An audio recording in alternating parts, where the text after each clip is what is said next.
Good afternoon, everybody, and welcome to WCAL Football on AMHS Live. I'm Jack Smith, coming to you live today from Father Jack Russey Field at Archbishop Mitty High School.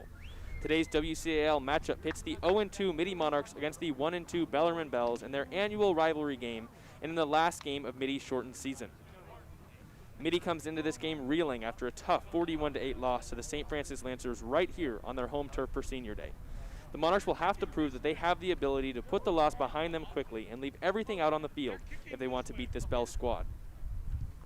Everything went wrong in the Monarchs' last game. They couldn't string drives together on offense, they couldn't convert on important plays, and they had too many missed tackles and blown coverage assignments to stop the Lancers' offense. In order to win today, sophomore QB Wills Towers will have to step it up in his final game with seniors Zach Tabankira, Ian Collier, and Connor Gamblin. And the Monarchs' young defense will need to stand firm against the run and force the Bells to beat them through the air. Like Mitty, Bellarmine also suffered a large loss last week as they were shut out and beat 36-0 by Valley Christian. Valley Christian was able to shut down the QB run, and neither of Bells' quarterbacks could get it going through the air. Bellarmine operates their offense with both senior Tommy Anderson and junior Wade Smith fielding substantial amounts of snaps each game. Smith is Bellarmine's rushing threat at the quarterback position and is used to run Bellarmine's preferred rushing offense alongside standout running back Jackson Sawyer. Anderson, on the other hand, is a more prototypical QB who will aim to move the ball through the air with help from tight end Griffin Wace, Jackson Sawyer, Jack Lance, and Ben Pfaff out of the backfield, and the versatile viral sensation Nico Domine at wide receiver. Anderson will get the start today at quarterback for the Bells after the Monarchs start on offense. On the defensive side of the ball, Bellarmine also struggles to stop the run, and while they are very capable of blowing up plays in the backfield with 19 TFLs across their 3 games this season, they are also often gashed by big plays on the ground. Will Matlack headlines a strong pass rush unit for the Bells, and if the Bells are going to have success today on defense, it will be most likely because of pressure that is put on Wills Towers by Matlack and company. These teams are very similar in many ways, and to me, the keys to the game for both teams are obvious and the same. If I had to put money on it, I'd bet that whichever team can successfully contain the run first will come out with the victory this afternoon. Both teams will come out and attempt to establish the ground game, so whoever is unsuccessful will be forced to work from behind, which is something that both of these teams have struggled with this season. Because of all of this, the beginning of this game is incredibly important, and we will be back next with the opening kickoff right here on AMHS Live. There's 20 seconds to kick off, and the Bellarmine Bells are lining up to kick it off in Mitty's last game of the season and Bells' second to last game of the season in this COVID-19 shortened season. Like I mentioned before, the Monarchs will attempt to come out and establish the run. Wills Towers will be out there as a sophomore, starting in only his 3rd game at the varsity level. And in running back Zach Tabankira's last game as a Mitty Monarch, expect him to get the ball early.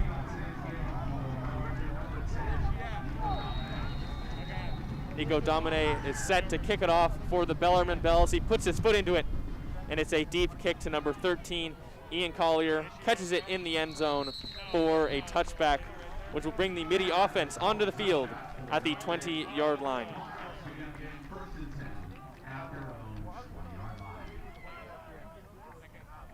The Monarchs offense last week had some good drives going, but they just couldn't keep them pushing, and they couldn't convert on big plays on 3rd and 4th down, and eventually their drives just stalled, and when it got to St. Francis, they moved the ball every time.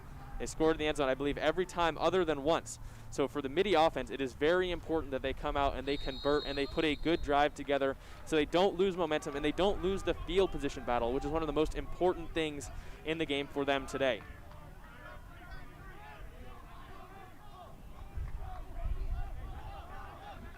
Wills Towers will start in the shotgun on the first snap with Zach Tabankira to his left. They throw a quick screen and a double pass from Ian Collier to Ben Kim, and he stumbles down at the 45-yard line. What a tremendous trick play, coming out, punching Bellarmine in the mouth. Danny Sullivan draws up a great double pass from Ian Collier to Ben Kim, and just like that, the Monarchs are in Bellarmine field position. First down, Monarchs, what a play.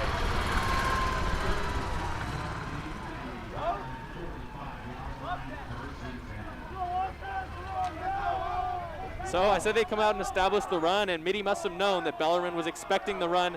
They line up, they screen, the double pass. This time Wills Towers on the pitch option. He's good for about a yard on first down. Tackled by number 81 for the Bellarmine Bells, Will Matlack, their star on the defensive side of the ball, 6 TFLs through 3 games and 2 sacks, an absolute game wrecker at the edge position. So the Monarchs will face a 2nd down and 9 from the Bellarmine 44-yard line. Ian Collier, Connor Gamblin, Danny Scudero out there at wide receiver along with Matthew Stafford. The run for the first time to Zach Tabankura, and it is blown up by the Bellarmine Bells. That is number 6, Drew Brock, star middle linebacker for the Bellarmine Bells, and that's going to be a loss of 6 on the play. The Monarchs back to the 50. So after the promising first play, a run for 1 yard and a loss of 6, the Monarchs are back to the 50-yard line facing a 3rd and long. They need the Bellarmine Bells 35-yard line for a first down. This is one of the important plays I was talking about. The Monarchs will need to convert on these plays if they want to win today. We'll see what they drop here on 3rd down. Towers looks over the end. It is just dropped by Matthew Stafford, thrown a little bit behind him, bounces off his hands, and the Monarchs will send out the punting unit. So a promising drive stalls just like last week for the Monarchs. After a big first down, they cannot convert. Send out the punting unit, but we're going to get a referee timeout before the punt. The Monarchs, they looked like they had a little bit of a spark with that first play, and after that, two negative plays and a drop on 3rd down. Not the way you want to start the game after a deep double pass to Ben Kim. It sucks because he would have had a touchdown if he not stumbled, but those aren't the things you can look at. Collier's first punt of the day is a good one. Nico Domine to return. Puts a move on Ben Kim. Tries to get to the outside. And a great tackle for the Monarchs by number 14, Danny Scudero. There is a flag on the play. Looked like an illegal block by the Bellarmine Bells on Ben Kim. Either a block in the back or a crackback block. See what the call is, but almost guaranteed to move backwards for the Bellarmine Bells. We'll see where they spot the ball. One of the problems that Mitty had last week was that they lost the field position battle early, and every drive for the Lancers started either in Mitty territory or right near midfield. So this is a promising start for the Monarchs, pinning the Bellarmine Bells deep in their own field, and this is the first time we will see touchdown Tommy Anderson for the Bellarmine Bells. They run both quarterbacks, both him and Wade Smith, but Anderson gets the start today. And a quick handoff. There's a flag on the play. Looked like Jackson Sawyer on the carry.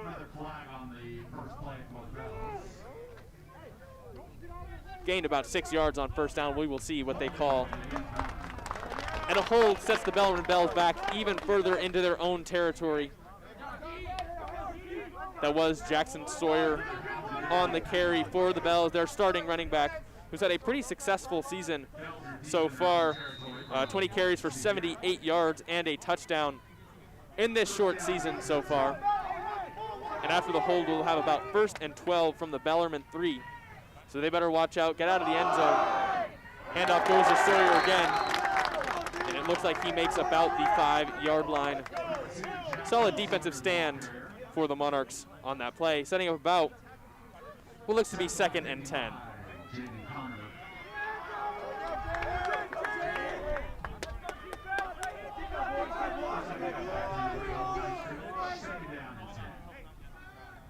Anderson's lined up in the shotgun. A quick pass to the outside.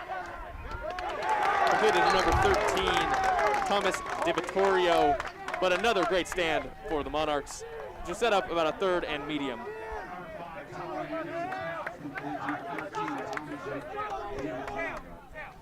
So the Bells this season haven't been able to get it going through the air, especially last week against Valley Christian.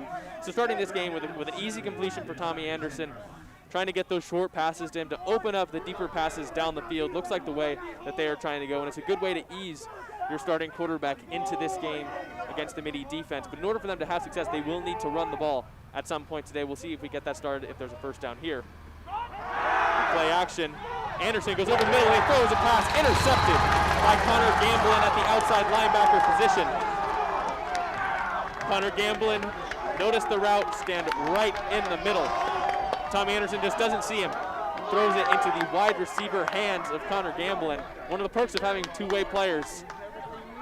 Monarchs get the interception, and they will have the ball at the 16-yard line.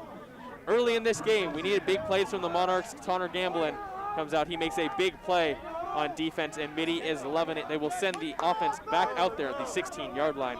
Let's see if they can capitalize on this turnover and get the ball into the end zone on this drive.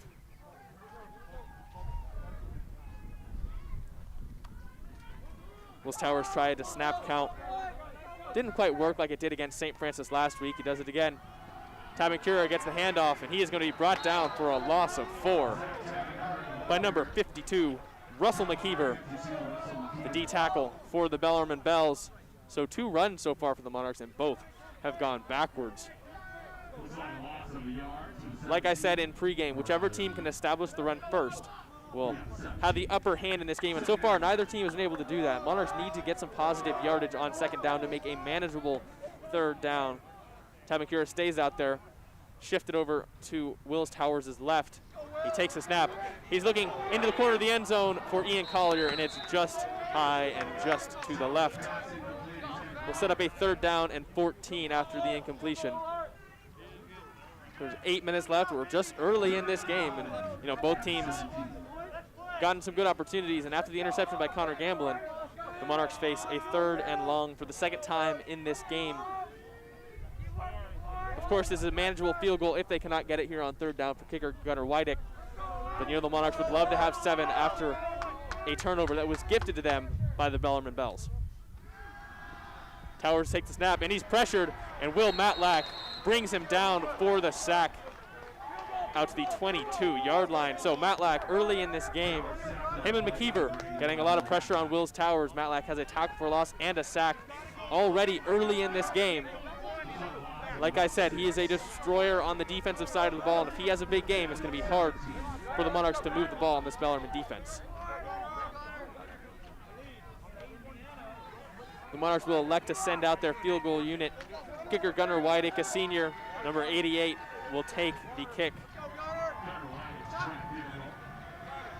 Ian Collier on the hold. The snap is good, the hold is good, and the kick is up, and it's good. The Monarchs lead 3-0 after an interception by Connor Gamblin and a made field goal by Gunnar Wydick. We have 7 minutes and 22 seconds left in the game, and the Monarchs have their first lead, first on the board. It is 3-0 Monarchs. We'll be back after this break.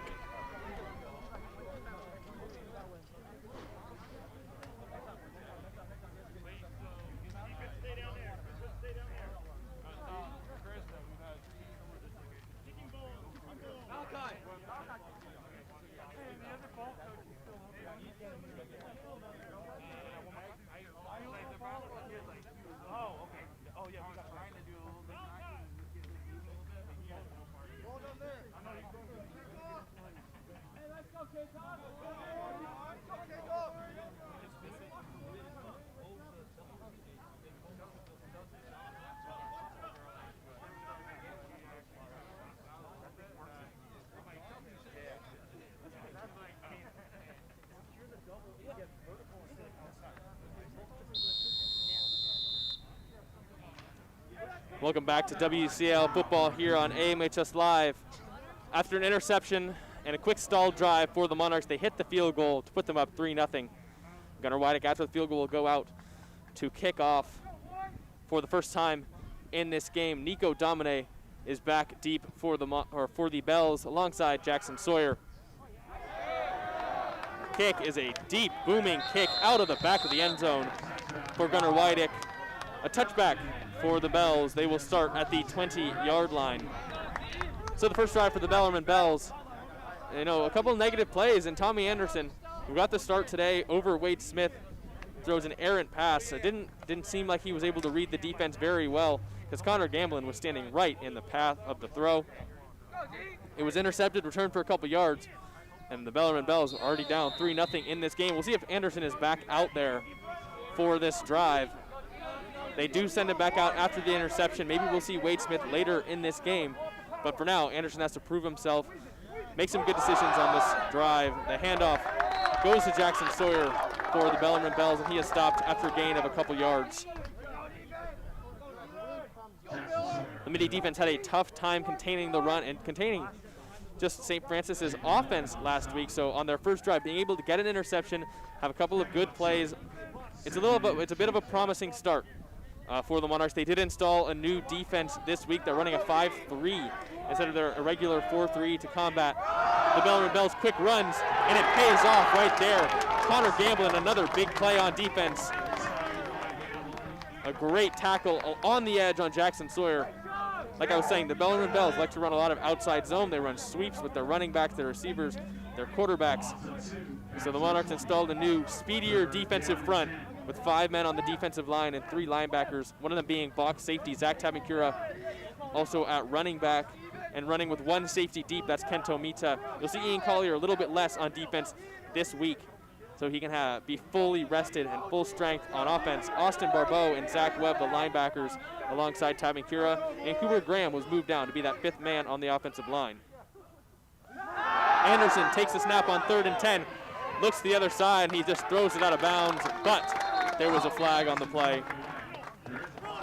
Jacob Miller was in the backfield early for the Monarchs. Got some good pressure on Tommy Anderson. They're asking the Monarchs if they want to accept or decline the penalty. They'll obviously decline the holding. Jacob Miller looks to be a little bit hurt. Injured in practice earlier this week, but he's toughened it out as a senior in his last game as a Monarch. You know you couldn't take him off the field. You get some good pressure in there on 4th down. Causes Tommy Anderson to throw the ball away. And Nico Domine will be out there to punt for the Bellarmine Bells, and the Mitty Monarchs will get the ball right back. Ian Collier lined up deep to receive the kick. Domine, like I mentioned before, plays on defense, he plays on offense. I called him a viral sensation because on ESPN a couple weeks ago, they caught his highlight. A bad snap as a punter, picked it up, broke a couple tackles, and went into the end zone. His punt today is fair caught by Ian Collier at the 48-yard line. The Monarchs will take over on their own side, their own 49, after we return here with WCAL football on AMHS Live.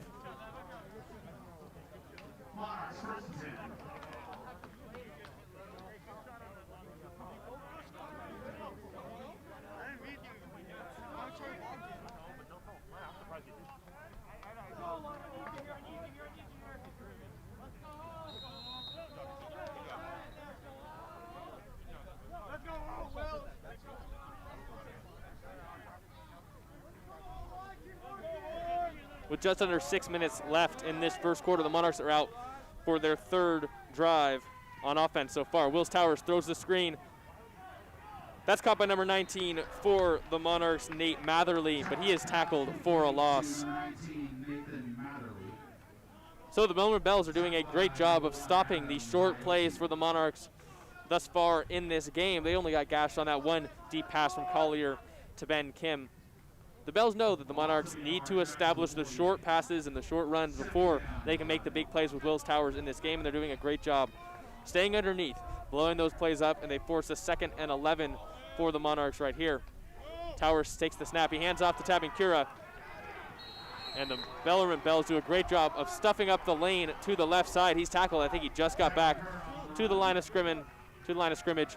We will have 3rd and 11, another 3rd and long for the Monarchs. They've had 2 thus far and have not been able to convert either. And they'll face another one here. This is the 3rd play of this drive. With all this momentum they've been having from their defense, they cannot afford to stall on these drives and go 3 and out and get the ball right back to the Bellarmine Bells. They have Collier in one-on-one coverage at the bottom of the screen. See if Towers looks that way. Fake the handoff, and the pass over the middle on the RPO is just incomplete.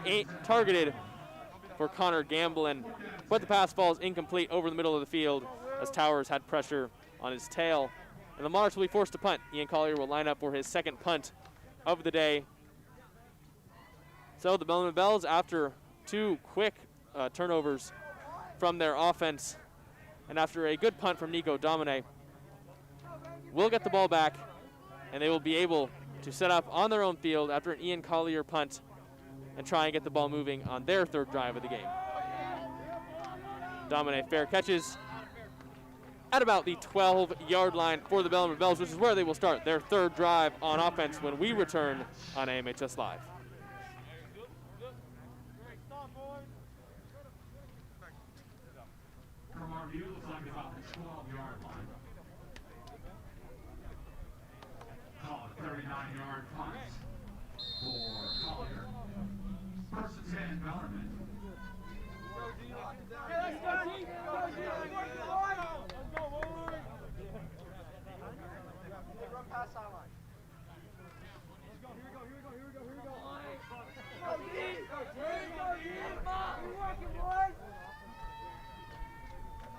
Tommy Anderson out there again with the Bellarmine offense. Refs blow their whistles. An inverted whistle doesn't mean anything. No timeouts, no flags on the play. Bellarmine has the ball at their 12-yard line, 1st and 10 on their 3rd drive on offense. Anderson takes the snap and the sweep goes left for Jackson Sawyer. Cuts it back into the middle of the field and gains a good chunk to what looks like the 16-yard line. The Monarch defense has been disciplined thus far and has had a nose for the football, swarming the ball carriers, and with the one interception by Connor Gamblin.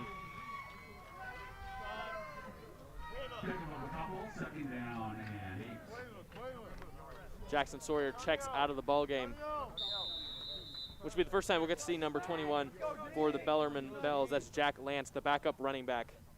Hasn't gotten a ton of action thus far this season with only 2 carries for 11 yards. But he's in the game now, taking over for Jackson Sawyer, lining up in the pistol behind Tommy Anderson.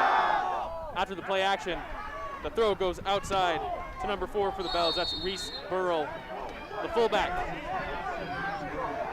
A little drawing with Burrell and Zach Webb, and a flag is thrown. You know, a little bit of immaturity after the play. Zach Webb drawing with number 4 for the Bellarmine Bells, Zach Burrell, and Reese Burrell. Reese Burrell decides to say, you know, that was a first down. And unfortunately, it looks like that might cost him those yards. So I was wrong. Zach Webb thought he got away with it, but they called unsportsmanlike conduct on both players, Webb and Burrell. And so the Bells will stay where they are. You know, a little bit of jawing in football, it's always good, but you know, try not to pick on a player right after they ran for about 15 yards on first down. He almost got away with it, but they call penalties on both sides. So the first down for the Bellarmine Bells in this game. Jackson Sawyer checks back in and lines up next to Tommy Anderson. 1st and 10 for the Bells on their 31-yard line. Anderson lined up in the shotgun. He takes the snap, steps back, and he's going up, and is just incomplete for number 13, Thomas DiVittorio. Great coverage on the play for the Monarchs by number 42, Austin Barbeau. Like I mentioned before, Austin Barbeau taking over at middle linebacker for Cooper Graham, who was moved to the defensive line. Barbeau is just a faster option, normally a safety, but he's one of the 2 safeties that have been brought into the box. Him and Zach Tamikura will be splitting time on defense for the Monarchs. The faster option to be able to cover as well as beat the outside sweeps that the Bellarmine Bells love to run. Anderson on a blown play is sacked by number 10, Jacob Miller. It's Miller time here at Jack Russey Field. Flexing on him after a broken play. Anderson looked to go play action to one side. Either he went the wrong way or his running back went the wrong way. And actually, Tommy Anderson, after the sack by Jacob Miller, is checking out of this game, and this is the first time we'll be seeing Wade Smith in the ballgame. Funny story, off the field, Jacob Miller and Tommy Anderson, very good friends. So you know that Miller's going to be rubbing that in Anderson's face for a while. But on the 3rd and 19, Wade Smith takes his first snap of the game. The handoff goes left to Jackson Sawyer, and it is blown up. Almost immediately, they get out to the 26-yard line. And the Mitty Monarchs will force another punt on defense. So a great defensive stop right there for the Monarchs, pinning the Bellarmine Bells back, not allowing anything on 3rd down, only a gain of 3 on 3rd down. And so the Monarchs will get the ball back. Ian Collier is lined up at the 40-yard line to receive Domine's punt. The snap is low, it takes one bounce. Domine runs to the left, it's a bad punt, and it is downed. It didn't even get back to the 50-yard line. The Mitty Monarchs will start in Bellarmine territory at the 47-yard line. So a bad snap and a bad punt. The Monarchs will start in Bellarmine territory for their drive of the game. Up 3-0 already. Let's see if the Monarchs can score some points on this drive as well. They've got a lot of momentum from their defense. So far, the offense has not been able to fully capitalize on that momentum. Let's see if they can do it right here. Wills Towers back out there again. And they've got the speed package in today, where they have both Danny Scudero and Ben Kim, both sophomores, lined up in the slot for Wills Towers. He takes back, and the pass is tipped at the second level.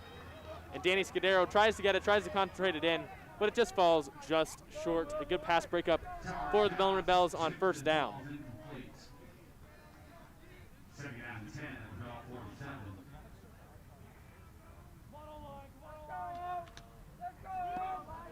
So Wills Towers not completely able to get it going through the air thus far. Ian Collier with the one big pass for the Monarchs. He shifts Zach Tamankura over. He takes the snap, the handoff. Oh, it's a fake. And Wills Towers runs up the middle into a swarm of Bells defenders. Gets out to the 44-yard line. But again, the Monarchs will be facing a third and medium. They really need to, on offense, gain some yards on first and second down, get third and manageable. Unfortunately, now they're facing a 3rd and 7 after facing 3rd and 11 and 3rd and 15, 3rd and 19 all game. You cannot make your living having to convert big third downs. So at least this one's a little bit more manageable. Let's see what they can dial up on 3rd and 7. Press coverage at the bottom of the screen with Ian Collier. Towers goes deep over the middle of the field. Scudero gets up and absorbs a big hit. But they're going to call it an incomplete pass. It looked like he was going to come down with it for a second. The Mitty sideline was getting up for Danny Scudero, who got up for the pass. A great breakup for the Bellarmine Bells by number 10, Nico Domine, a versatile player, both on offense, defense, and special teams. Scudero almost came down with that one after absorbing the big hit, but falls incomplete on 3rd and 7. So the Monarchs will have to punt on 4th down once again. Scudero was open. The throw just lofted in there a little bit, and a great play by the Bellarmine defense. Collier punts again, and it is a very high punt. Takes a Mitty bounce, though, and it's going to keep rolling and be down at the 17-yard line. That punt could have been a lot worse had it taken a different bounce. There is a flag on the play.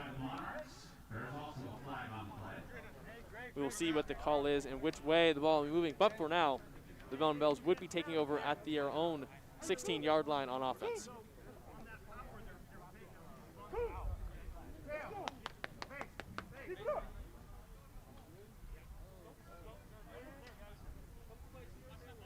The referees are conversing. We'll see what the call is here. Call holding on the receiving team on Bellarmine, which will move the ball back. So both teams just trading possessions early in this game. Neither offense can really get it going.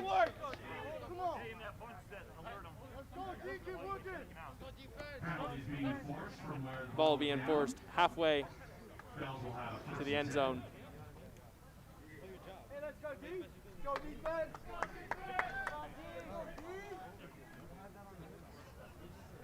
Looks like they're spotting the ball at the 10-yard line.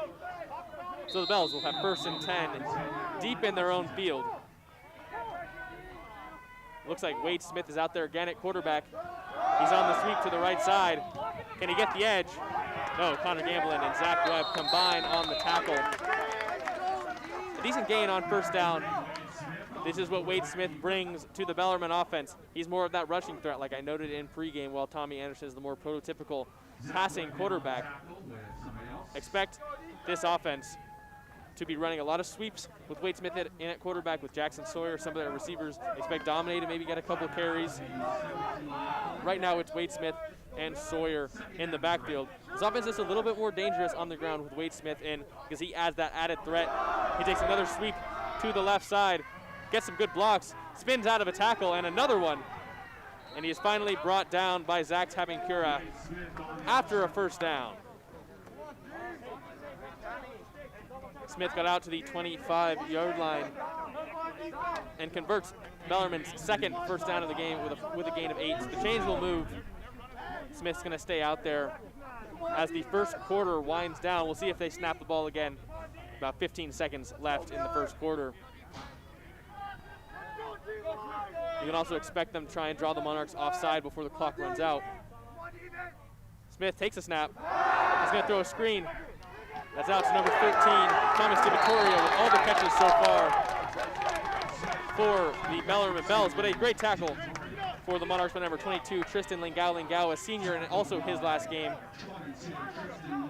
So a good tackle and a short gain at the final play of the first quarter. The Monarchs lead the Bellarmine Bells 3-0 after one. We'll be back on AMHS Live with WCAL football.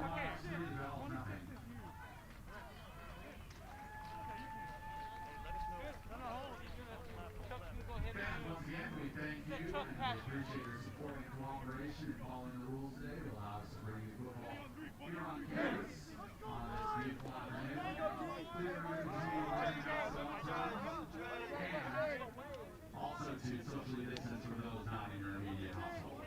Thanks again for your cooperation and support. Second quarter coming up.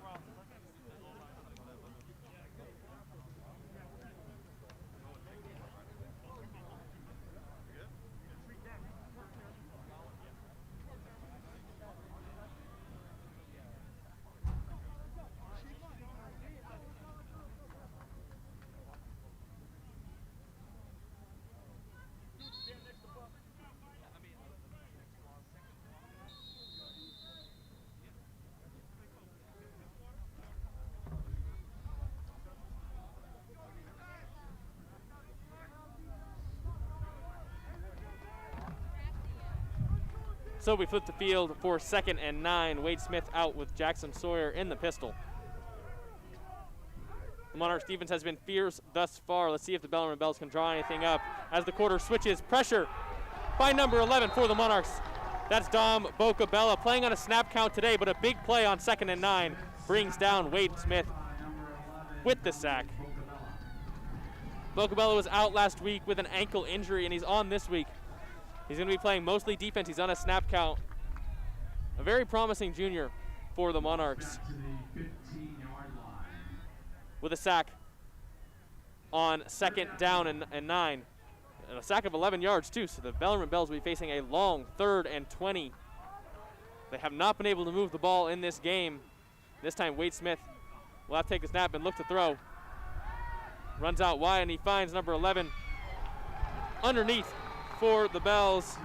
Nicholas Ryan, the backup tight end, but is not enough to pick up the 20 yards that they needed. And they will send out the punting unit again. The Monarchs are doing well what they needed to do well, something they could not do last week. They needed pressure on the quarterback. They needed to wrap up on tackles, and they needed to fill running lanes, and that's what they have done today, forcing many punts and some turnovers from the Bellarmine offense. And for the first time, they'll be going towards the scoreboard. Ian Collier lined up at the 45-yard line to receive the punt. And they're going to actually get Domine right there. So they will start inside the Bellarmine red zone. A great play on special teams by the Mitty Monarchs. Couldn't even get the punt off. A terrible loss for the Bells. The Monarchs will be starting deep in Bellarmine Bells territory. What a start to the second quarter already. Looks like the Monarchs have the ball inside the 5-yard line, 1st and goal. They're actually going to spot the Monarchs all the way inside the 5-yard line at the 4. So the closest the Monarchs have gotten to the end zone thus far in the game. And they're lined up in the Wildcat with Zach Tabancura is going to be fielding the snap. He runs to the outside, gets a block from Zach Webb, puts his shoulder down. Can't quite get into the end zone, but a good play on 1st down for the Monarchs. This is the offense that they brought in sometimes against St. Francis last week, putting 2 running backs in the backfield and sitting Wills Towers down for a snap. The ball will be spotted at the 1-yard line. Tabancura is a dangerous weapon, one of the Monarchs' best players, so any chances to get him some carries, put a little diversity into the offense is a great move. The Monarchs are sticking with that Wildcat approach. Tabancura takes a snap again. There's going to be a flag on the play before the snap. They call a false start on the offense, so Mitty was at the 1. They'll be moved back to the 6-yard line. Looked like Tabancura was actually going to line up to pass on that snap. And after the penalty, they bring Wills Towers back out at the quarterback position.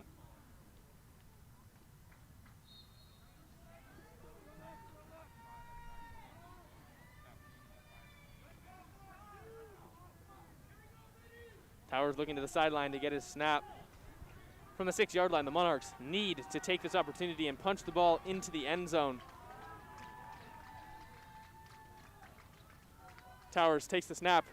He's rolling right, takes it himself, puts his shoulder down and gets to about the 5-yard line. Decided to keep it on the option this time. Something he's done a couple times this game. Maybe they saw something in the Bellarmine defense they thought they could exploit, but that'll set down 3rd and 5 from the 5-yard line. Monarchs had to settle for a field goal, their first scoring drive.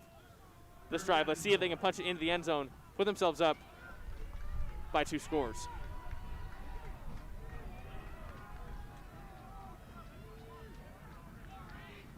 Towers takes the snap. Looking in the end zone, he finds Danny Scudero for the touchdown. Your touchdown for your Mitty Monarchs. The crowd loves it. They love seeing the early lead for the Monarchs. Scudero into the end zone. Number 14, I believe his first touchdown of the year and his first touchdown as a member of the Monarchs varsity team. Great play. You know, it looked like Willis Towers was kind of errantly throwing the ball away, but just at the last second, Danny Scudero broke out and caught the touchdown, and Gunnar Wydick will line up for the extra point to attempt to put the Monarchs up 10-0 early in this game, and the kick is good.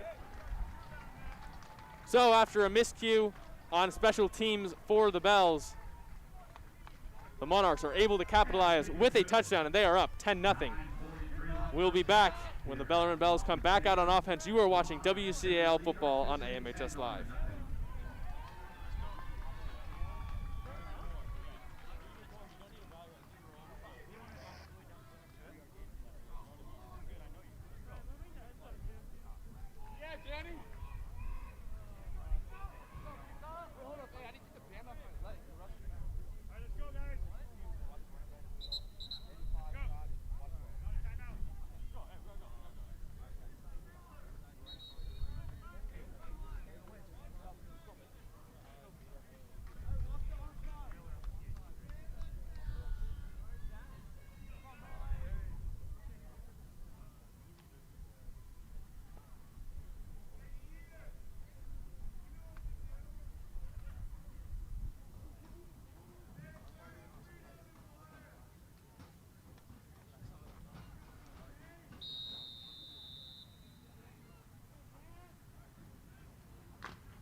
For the first time in 2 weeks, the Monarchs are able to capitalize on a big opportunity, and they're up 10-0.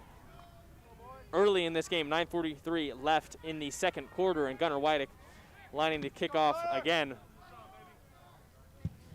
The kick goes deep, it's boomed, and it's going to be into the end zone for a touchback. The Bellarmine Bells will start at the 20-yard line. So, last drive, the first time we saw Wade Smith on offense. We'll see if he heads back out there for the Bells. Their rushing option at quarterback, but their drive stalled when he came into the game. And unfortunately, the miscue on special teams led to a Monarch score. We'll see who they send back out there at quarterback. It looks like it's going to be Wade Smith for his second drive of the day. Gonna have Jackson Sawyer lined up in the backfield with him. The Bells need to get something going on offense because early in this game it has been all Monarchs. Let's see if they can cook something up, dial something up to combat this Mitty defense. The handoff goes inside to Jackson Sawyer, and he's powering through. He gets to the outside. Tristan Lingao, the last line of defense. Sawyer is off to the races to the 40, the 30, the 20, and he is brought down by Connor Gamblin at the 10-yard line, but there's going to be a horse collar tackle. One of those penalties that, yes, it saves a touchdown, but it's going to bring the Bellarmine Bells inside the 10-yard line of the Monarchs. So I said they needed to get something going, dial up a play, and Jackson Sawyer makes that big play. Carey went inside, he bounced off a couple tackles, got to the outside, and outran everyone except Connor Gamblin. And just like that, the Bellarmine Bells inside the 10. And a big threat to score here after one play all the way down the field. Let's see what Wade Smith and company can do in the red zone. Their first time being in Mitty territory inside the red zone. See if they can punch it in. First and goal.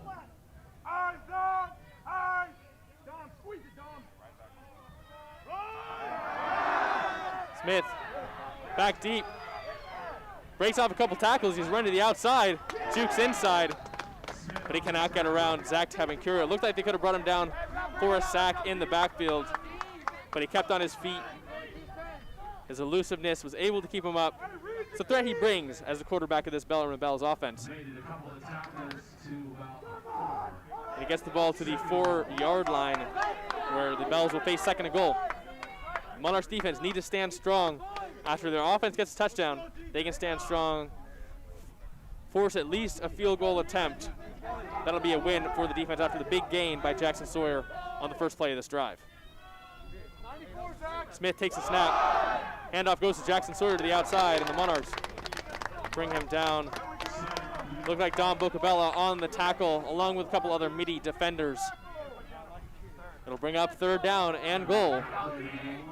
So Bocabella, after being injured, a couple of good plays in this game so far. He's on a snap count, but he's proven to be a very valuable gain for the Monarchs so far. Jackson Sawyer heads to the sideline for this third and goal play, which means Jack Lance will come back into the game. Number 4, Reese Burrow lined up at fullback. Lance gets the carry. Going, and he's taken down strong by Connor Gamblin and Cooper Graham. The Monarchs not budging in the red zone. Bellarmine Bells are going to go hurry up. We'll see what they can do on 4th and 2. 4th and goal. The referee falls over. And we're going to get a couple whistle blows. Looks like the Monarchs were going to stop the Bells anyway.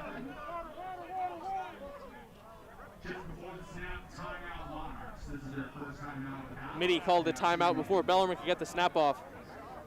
You know, trying to regroup, get their best defense out there, get the play call in before the 4th and goal play. And the referee falling over was just a small casualty of that. But yeah, hey, pretty good backward somersault, if I do say so myself. Showing off his talents. All the scouts here love to see it. So is the athleticism, the agility that you need to see from a referee. But back to the football game. The Bellarmine Bells have been able to run it down the field so far with Wade Smith at quarterback. A big help by Jackson Sawyer, number 2, on the big run down the side. But they do face a 4th and 2. I expect to see Smith back out there. You know, maybe this timeout might help the Bells a little bit, get Jackson Sawyer rested and back in there on 4th and 2. And they'll see if they can punch it in from the 2-yard line. And hey, if they don't get it, Monarchs are pinned down in their own field, something that they were not able to come back from last week against the Lancers. So hey, even a loss here on 4th down is still a win in the field position battle, but they'd love to punch it in and get 6 points here. Wade Smith is lined up with Jackson Sawyer in the pistol. Fullback Reese Burrow in. The handoff goes to Sawyer. He goes to the outside, and it looks like the Monarchs are going to stop him short. What a play by the Monarchs defense, bouncing back after the long gain on first play of the drive by Jackson Sawyer. Looked like Zach Tabancura got the stop on the Jackson Sawyer run to the outside. Bellarmine thought they had it, thought they had the touchdown, but it is just short inside the 1. A great goal line stand by the Monarchs. So Bells get no points. It is 10-0 Monarchs. They'll send the offense back out there, but they have to be wary. They're on their own goal line. Any loss of yardage could be a safety and get the Bells right back in this game after that Mitty stop.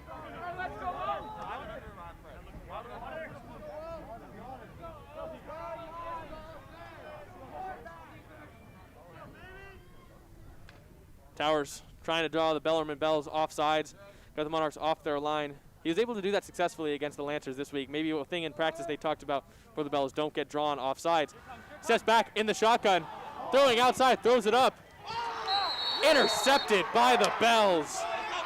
Number 1, Adam Hayashi, gets the ball back for the Bellarmine Bells. Willis Towers elected to go deep to the outside on 1st down, and it is picked off by Adam Hayashi. And the Bells right back in this on offense. So after the big stop and an easy interception for Adam Hayashi, he just threw it up.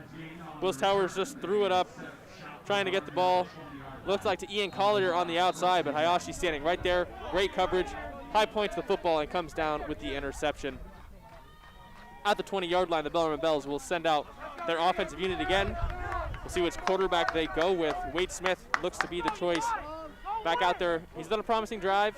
A lot of it was due to Jackson Sawyer, but Tommy Anderson just wasn't able to get it going. Maybe they wanted that added rushing threat of Wade Smith in the game.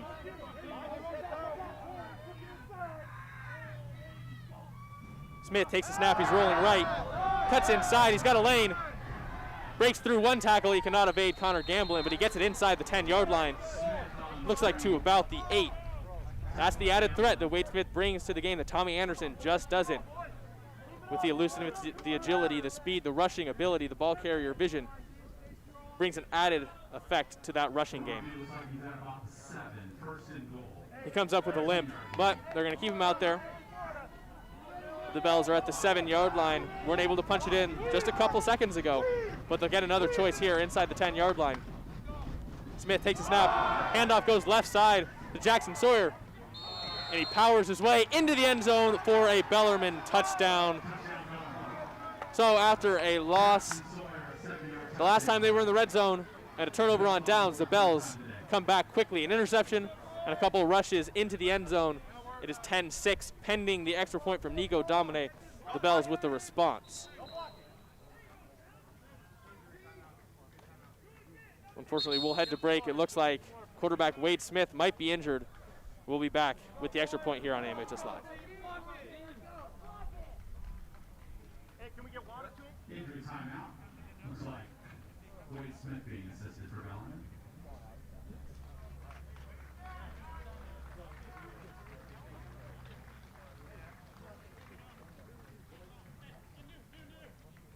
Go! Jump out there! Jump out there! Jump out there! Connor, grab the ball. That's gone. Will Smith able to get off, or Wade Smith able to get off on his own weight. That's a good sign, but he's limping off the field. Maybe we'll see Tommy Anderson in the next drive. It sucks to see because Wade Smith was finally able to lead some good drives for the Bells and the Monarchs. Number 22 for the Monarchs. Looked like he was able to block the extra point. That's Tristan Langau, but the extra point sails through the uprights. It is 10-7 Monarchs. We will be back with the kickoff here on AMHS Live. The Monarchs still lead the Bells 10-7, but the Bells, after a response, look like they'll be coming back.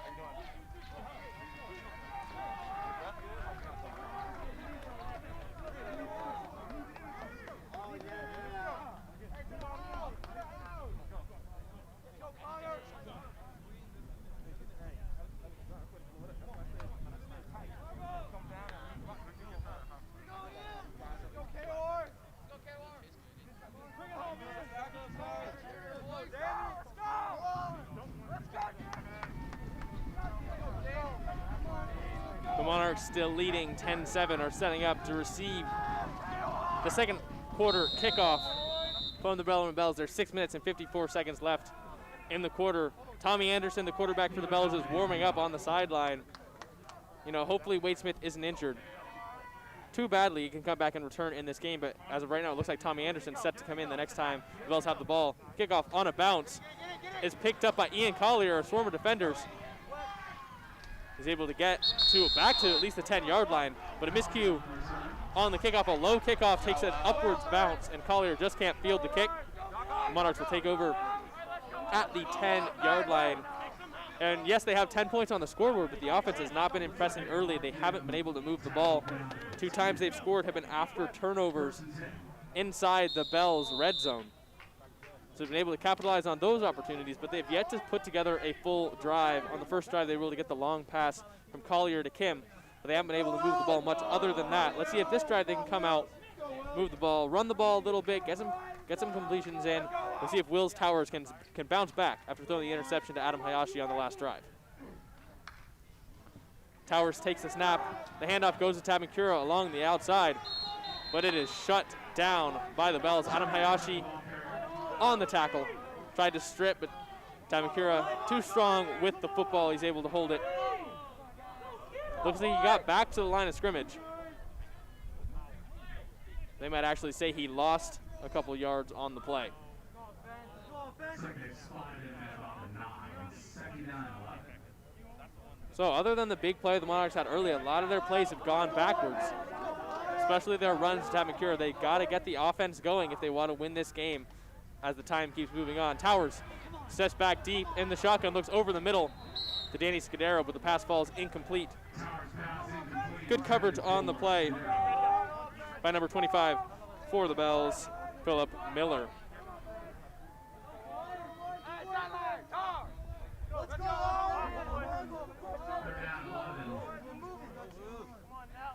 The Monarchs once again lining up with a 3rd down and long that they have yet to convert so far today. They had, a promising look over the middle to Danny Scudero last time, but the pass got tipped, fell incomplete. Towers takes a low snap, stepping back in his own end zone, able to get the ball away. Pressure on the play by number 11, Nicholas Ryan. He doubles as a backup tight end, but he's also the outside linebacker across from Will Matlack. So they get pressure on Wills Towers, and they force the throw away. The Monarch yard line to receive Ian Collier's punt, punting deep in his own end zone. And so it seems like the pendulum has swung a little bit over to the Bells side. They'll get the ball on offense here, see if they can capitalize with the momentum. A good kick from Collier. To be fair, caught by Nico Domine at the 46-yard line. So the Bells will start their drive inside Mitty territory, looking to tie or go ahead in this game. We'll see if we see Tommy Anderson coming back out here to cover for the injured Wade Smith when we return on AMHS Live.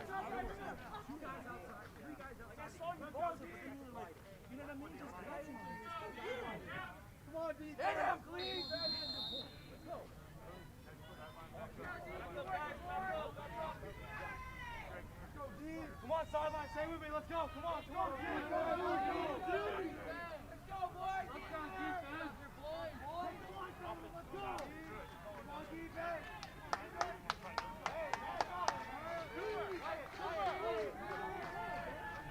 Wade Smith returning to this football game. Looks like he's healthy enough. He gets the snap. Hands off to Jackson Sawyer on the inside. Makes Don Bocabella miss and drags Connor Gamblin. Breaks another tackle. Stiff arm Zach Webb, but Webb is able to bring him down, but not until Jackson Sawyer gained 11 on 1st down and got the chains moving. So strong run by Jackson Sawyer to the inside. And it's good to see Wade Smith, not injured too badly, able to come back out here after a promising drive. Limped off the field, but he's back with Jackson Sawyer in the backfield. Bellarmine Bells driving, 5 minutes and 30 seconds left in the second quarter. We'll see what they can do here. And the run again goes to Sawyer on the inside, but a good stop by Zach Webb and Zach Tabancura, 2 linebackers for the Monarchs. They'll say he gained 3 yards on 1st down.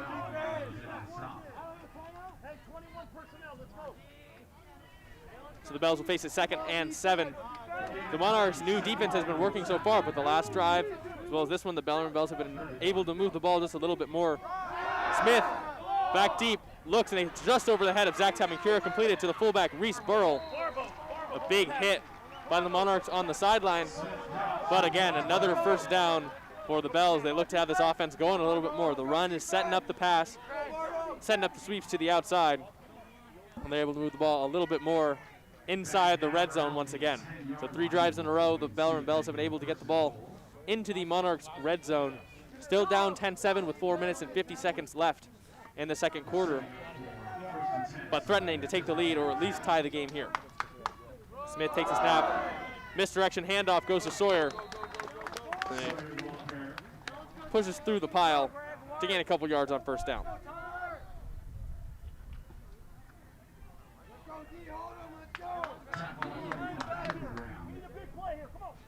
Jack Lance will come into the game for the Bells as Jackson Sawyer and Reese Burrell check out. Number 13 for the Bells, Thomas DiVittorio, is back in. Their biggest receiving threat so far today. The Bellarmine Bells and a lot of high school offenses, their offense is not predicated around the pass like a lot of college teams or NFL teams are. It's all built around the run. And so far, in these last couple of drives, the Bells have been able to run the ball, and that's when they've been successful. The handoff goes outside to Jack Lance, but a good stop for the Monarchs. Looks like that was number 56 for the Monarchs. In on the stop, that's number 56, Tyler Aramu. He's been an unblockable threat, according to Danny Sullivan this season. And at nose tackle, didn't expect to get a whole lot of playing time on defense today because with the big sweeps that the Bellarmine Bells run, no need for a huge nose tackle on the inside who plugs up blocks. So, but he's able to get in on that play and makes a good play, taking down Jack Lance. Wade Smith looks for Nico Domine, but the pass breakup in the end zone by number 27, Stephen Anaya. The Monarchs force the incompletion on 3rd and 6. And the Bellarmine Bells will be forced to send out their field goal unit. So the Monarchs bend, but they don't break, and they get the pass breakup on 3rd down in the end zone. So they'll force the tie attempt. So Domine was targeted on the 3rd down play, and he will be back to kick the field goal. A versatile weapon along the lines of Ian Collier for the Monarchs. The snap is low, the hold is good though, and Domine's kick is good. The Bellarmine Bells have tied up this football game 10-10, and the Monarchs will be getting the ball back with 3 minutes and 28 seconds left in the first half. We'll see what they can do with it when we come back. You're watching WCAL football here on AMHS Live.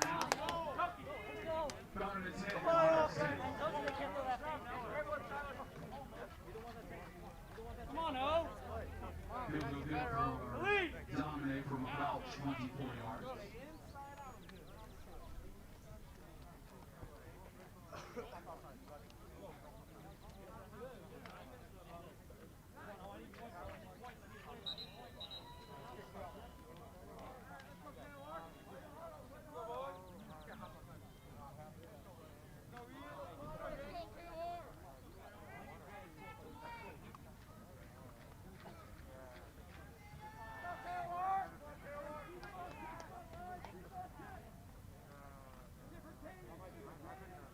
Let's go, Ian.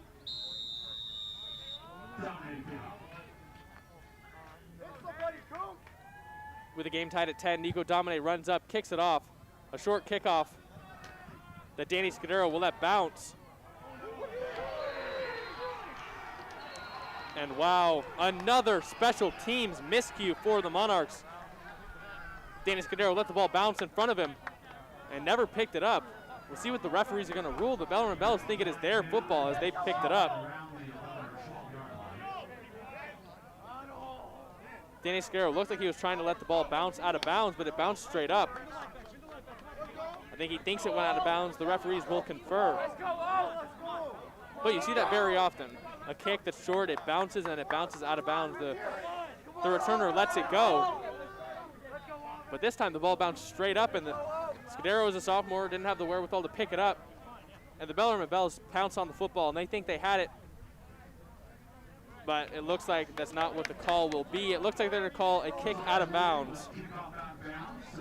So a scary play if you're a Monarchs fan, but it ends up going in their favor. The ball bounced out of bounds, and they will start the drive at the 35-yard line. You know, a heads-up play by Scudero to let it bounce out of bounds, but another heads-up play to pounce on it for the Bells, thinking they could possibly have a completion or a turnover of sorts. That you rarely see that. That almost never happens, aside from an onside kick. You rarely see the kicking team take over like that. But the Monarchs get the ruling. Towers is back, and he is taken down viciously by the Bellarmine Bells. That's number 52, Russell McKeever. Another great defensive play by this Bellarmine front. Monarchs looked a little bit phased here. 3 minutes left in the second quarter. They want to get something going. Just not working thus far. Towers brought down for another sack. The Monarchs will face second and 18 with the clock winding down in the first half. Towers takes a snap, looks to the outside. The catch by Ian Collier on the screen. He gets out of bounds after getting out past the 30-yard line. They'll set up another 3rd and long for the Monarchs.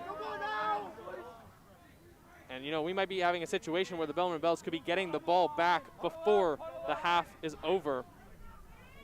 I'm sure they'd love that opportunity to possibly go ahead before halftime. But as of now, the Monarchs have a 3rd and 13, lining up in a very strong formation with not many out wide. Ben Kim goes in motion. They fake the handoff to him.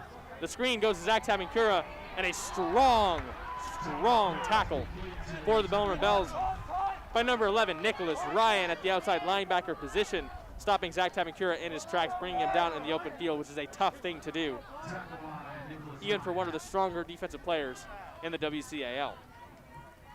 Just like that, Bellarmine makes a stop in under a minute. Looks like they're going to call a timeout. A smart timeout, because stops the clock with 2 minutes and 20 seconds. Mitty will be punting, giving the ball back to Bellarmine before this half is over. And, Monarchs seem to be, very ahead in this game. But now the Bells will get a chance to take the lead before half and command this game before going into the locker room at halftime. It's 10-10 now, but with 2 minutes and 20 seconds left, the Bellarmine Bells will be receiving the punt when we come back on AMHS Live.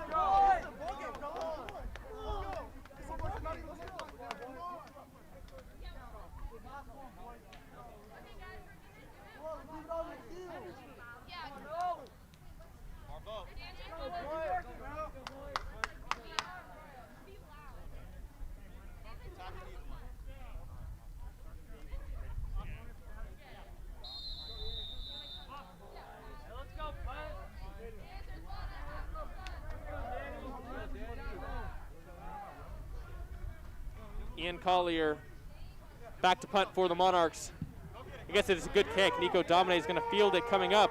It bounces off his hands, it's on the ground, and he picks it up. Picks up his fumble.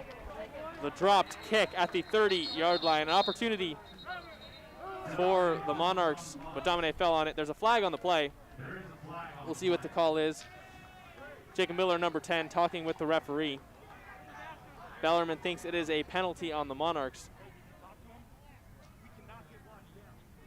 But either way, they call holding on the kicking team. So they'll move the ball 10 yards forward. It seems like the Bells will start at about the 40-yard line with 2 minutes and 11 seconds to get down the field on offense. The Mitty defense has played well all day, but in the last couple drives have allowed some points, and they'll be stuck out there one more time in this first half. With 2 minutes and 11 seconds left, Tommy Anderson out at quarterback in the spread formation.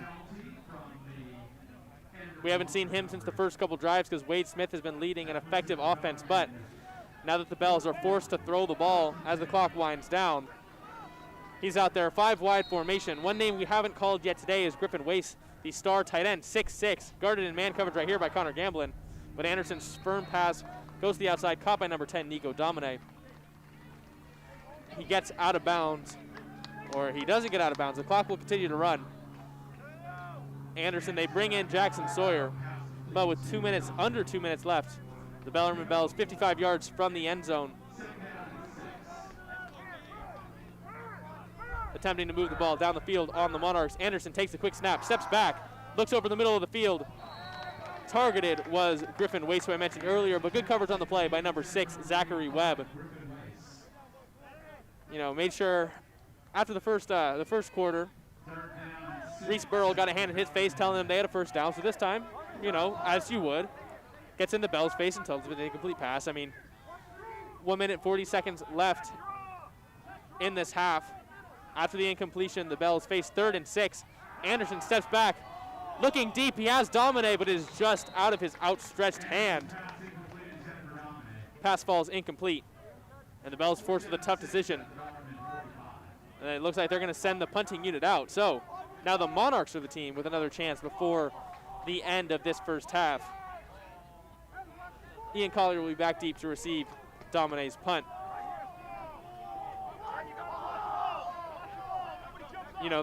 With Domine's viral sensation play, everyone is a little bit scared of what he can do with his feet at the punter position. So the Mitty offense saying, watch the ball. Another short snap. But a good punt by Domine is able to get it off.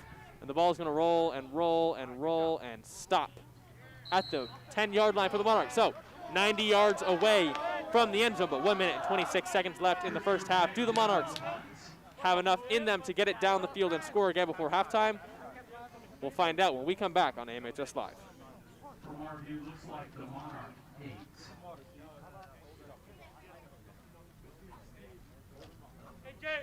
That would make it a 47-yard punt for Domine. First 10 Monarchs with a minute 26 and a half. Both teams with 2 timeouts remaining.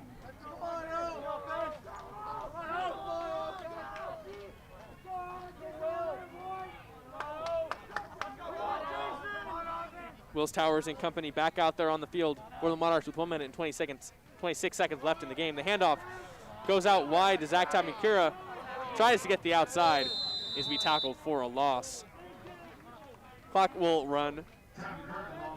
You know, the Monarchs could run out the clock here or try and dial up a trick play like they had on the first play of the game.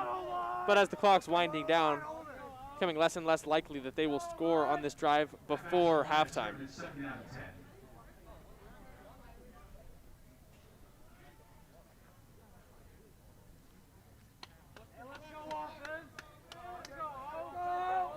The Monarchs got the opening kickoff, which means Bellarmine will receive to start the second half. And it looks like the Monarchs are content with just running out the clock in the rest of this first half. You can't blame them. Go into halftime tied. The handoff goes to Tamakura, and he is stopped short again. Let's see if Bellarmine decides to call a timeout here. They have 2 left. And with the clock winding down, it's in a 3rd and 10 incoming. They might have called a timeout. Try to get the ball back one more time, get the offense moving, but it looks like they're content to let the clock run down too. 20 seconds left in this first half. Now 15. The Monarchs are going to let this clock wind down. And go into halftime tied 10-10 with the Bellarmine Bells. A much better first half this week for the Monarchs than last week where they lost to St. Francis. Both teams walking off after a great back and forth first half of action. We are tied 10-10 at halftime. At halftime, you'll see a performance by the Archbishop Mitty Royals Dance Ensemble on the football field, as well as a premiere of AMHS Live's Project Coaching Up with Tim Kennedy at halftime. And I will be back with the second half as Bellarmine will receive the second half kickoff. We are tied 10-10 on AMHS Live.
I was lucky enough, my mom was really interested in hoops.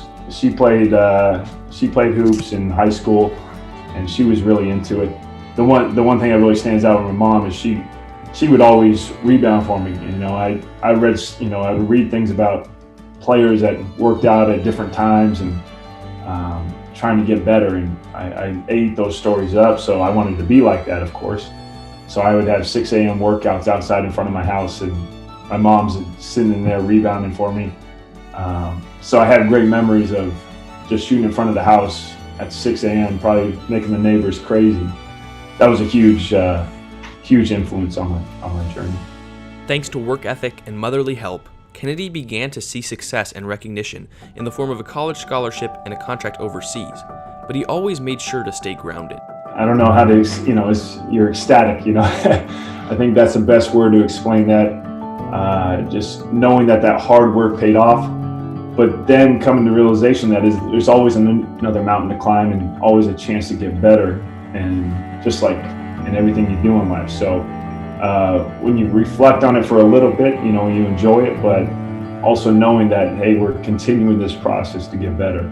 So I think that enabled me to get to receiving a scholarship, and then being able to continue to compete and get better enabled me to continue to play in Europe. That gave me an advantage over a lot of players that were probably more talented than me or had more athletic ability. But I think I was able to kind of move up scale just by the way I competed. It's always been about effort with him. It's never been about who's more skilled or who's this and who has more God-given talent. With him, it's always about how much effort you put in and what you're willing to do for the team to win, and how much of a competitor you are. I would describe him as one of the most calm yet competitive coaches I've ever met.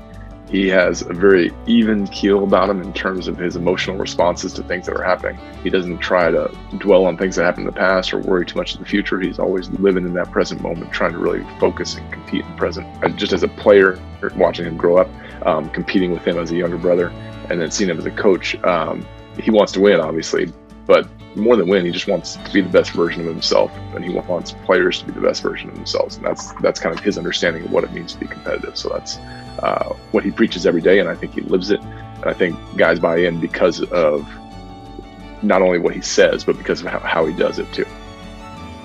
Unfortunately, all good things eventually come to an end, but the end of a special playing career marked the start of an even greater coaching career. After my 5th year, I got married during the summer, and I told my wife I'm done. It was great, but I was ready to move on to my next stage in life. But then on our honeymoon, actually, I got a call from my agent, and he had a pretty good offer, and it was right outside of Barcelona. So I was able to convince my wife that I'll do 1 more year, and that's it. So I played 1 more year. When I got back, then it was, the basketball was still calling me. I didn't think that I was going to be coaching. I thought I was going to become a police officer, and was going through that. And actually something came up at my old high school. We won't mention it here, and I helped coach there. And it was a huge opportunity just because I was able to coach the JV, but I was also able to practice with the varsity because I had just completed playing, so I was still kind of young. So I was able to get almost a whole course from Coach Rapp as he was going through his practice, and I'm practicing with him, but I'm able to help the guys and also learn how to coach and also how to connect with guys.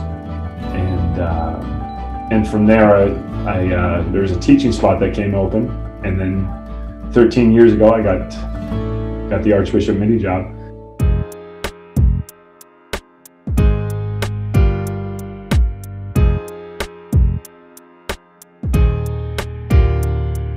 It's been quite a journey at Mitty because you start off very fresh and young and hungry, and you have your ups and downs. We get very lucky with being able to coach Aaron Gordon and his success. He makes me look like I'm a great coach. My first meeting with him was he's like, Coach, I don't know what you've heard about me, but I just have two things. I just want to get better, and I want to win. That's all he cared about. And I was like, well, we're going to be just fine then. So, and he was very coachable. It was good because I was just finished. I was still somewhat young and still can compete with him. So we were able to have a bunch of one-on-one games and also just kind of be able to coach him through that as well. Over your time as the coach, what has been your most memorable moment as a Mitty coach? Ooh, that's always tough because I feel like each year is a different journey and each season has been special, even if win or lose. Of course, the ones that stand out are the ones where you win championships. My first year was Coach Kennedy's second state title, but it was an incredible ride winning state that year. That was awesome, but I mean, just last year winning CCS was a pretty awesome experience too. And you have that bias to the most recent thing that happened. So last year's team was so special because that group had come along since freshman year, and they made such huge strides. And we had we were gelling and being able to win the league championship and then the CCS championship in tough circumstances. And how connected those guys were. I think that team was one of the most connected teams I had in the 13 years. The excitement all the guys have with the seniors that we had, the underclassmen that we had. It was just a great group that we loved being with, and guys really came together. It was awesome. Those are ones that stand out, the most recent, and of course, the journey with Aaron as well, and with so many other players, that have been successful, and even that didn't go on to play basketball, but you just had great connections with and great relationships with. With a fiery competitive side, Coach Kennedy beat Aaron Gordon at the beginning, but eventually everyone has bad days, and those around him don't forget easily. Early on, once we started getting to that junior year, he would he started to figure things out, and he was a handful. So. And by senior year, it was getting a little bit rough, so we won't talk about those times. I know right now he's still a great shooter. I can probably say the same back then. He's probably more athletic than he was now. Are you calling him unathletic right now? Not on the record, no. I don't want to run. So we do these Zoom workouts for our we do it for our club basketball team. And he's always the demonstrator. And I always say, like, it's awesome because he demonstrates stuff. He was a professional basketball player. He's still pretty good shape, all that kind of stuff. The guy could not hit a shot to save his life today. he kept missing every shot. It was great. And he was so frustrated by it. And I think he stressed himself out that he kept missing. But it was pretty funny.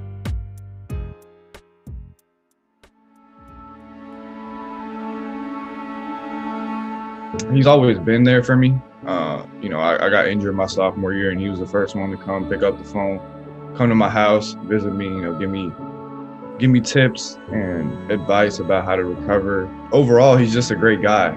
Like I said before, he prioritizes the development of the players more than anything. He wants us to develop as players, but also as young men off the court. He wants to help develop young men to be competitive, all right, and to be mentally tough. So those two things, I think, is what you're going to get out of every day in practice, every day in conditioning, every day in games, in terms of your preparation. So I think if you want to be successful in life, those are things that you need. And I think that it translates so much from basketball to life, what he's trying to accomplish here. And he's been successful, obviously, in winning, but I think he's been successful with the young men he's developed as well. The big thing would be we want to develop players and people. And I keep coming back to, we're going to develop your son into someone who knows how to compete and someone who's mentally tough. And after 4 years going through that, they're going to be better basketball players and better people because of it.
Hello, everyone, and welcome back to WCL football on AMHS Live for the last half of Monarch football of the year.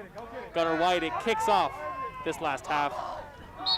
It is fielded for a touchback by the Bells, number 25, Philip Miller. So, after a first half that was back and forth, a defensive first half, but both teams able to get 10 points on the scoreboard. So we start the second half tied 10-10, and the Bellarmine Bells will start on offense at their 20-yard line. First half, we saw both teams try and establish the run, and the Bellarmine Bells were the only team to really be able to do that. But the Mitty Monarchs are still in this game and led for most of it because they were able to capitalize on a couple of Bellarmine turnovers. And in this second half, after Wade Smith had a pretty good first half, come out of the locker room, and Tommy Anderson is back out there at quarterback. Maybe there was something more than just needing him to run the spread offense last half. Handoff goes to number 2, Jackson Sawyer, up the middle. Looks like he got back to the line of scrimmage. They're going to say he gained 1 yard on first down. It'll bring 2nd and 9 from the 21. But I mentioned earlier, Tommy Anderson was ended the second half for the Bells, and I thought maybe that's just because they needed him to run the spread offense, needed him to throw it in 5 wide. But he's back out here to start the second half, and the throw goes up. And it's going to be a flag on the play, incomplete. Targeted was Nico Domine on the play, coverage by Stephen Anaya. Flag on the play. Looked like it could go both ways. They were both fighting. It looks like they're going to move the ball. It's tough to say. Refs haven't made a call yet. They're going to call pass interference on Stephen Anaya, actually. I don't know if I agree with that call. I mean, the pass was behind Domine, the receiver, and Stephen Anaya looked like he could have made a play on it, but Domine kind of lowered his body and went into Stephen Anaya. He ends up, picking up the penalty. That's unfortunate, and so after an incompletion, the Bells are able to move the ball 15 yards via the penalty. Anderson takes the low snap. He's going to Domine again. Domine goes up on Stephen Anaya, brings his feet down inbounds into Mitty territory to the 44-yard line of the Monarchs. Monarchs without their starting number 1 corner this week, Julian Sharon Sewell, because after a track meet in which Bellarmine actually had a positive COVID test, Julian Sharon Sewell was knocked out of this game due to COVID protocols. So the Monarchs will have to play the rest of this game without him.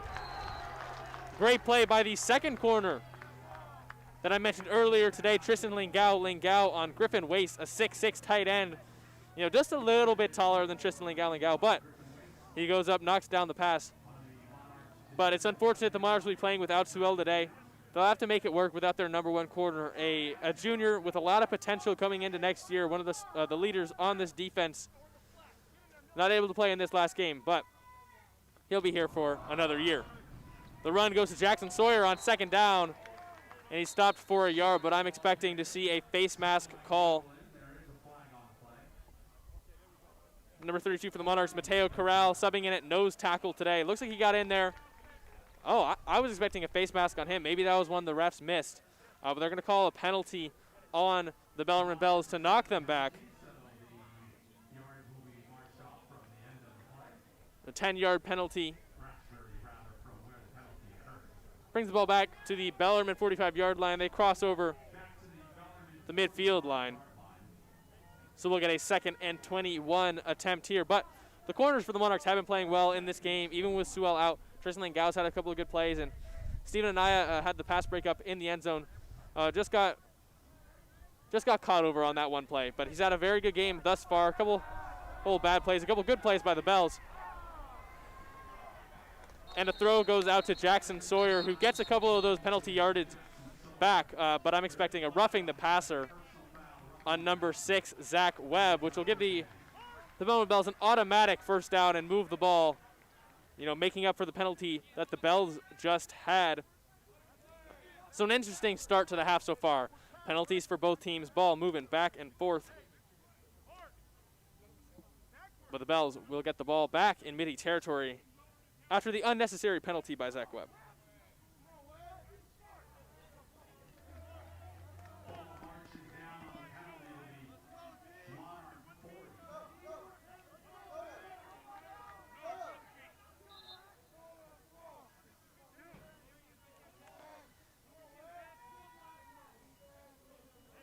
Referee standing over the ball at the 40-yard line. 1st and 10 for the Bells. Tommy Anderson lined up in the shotgun.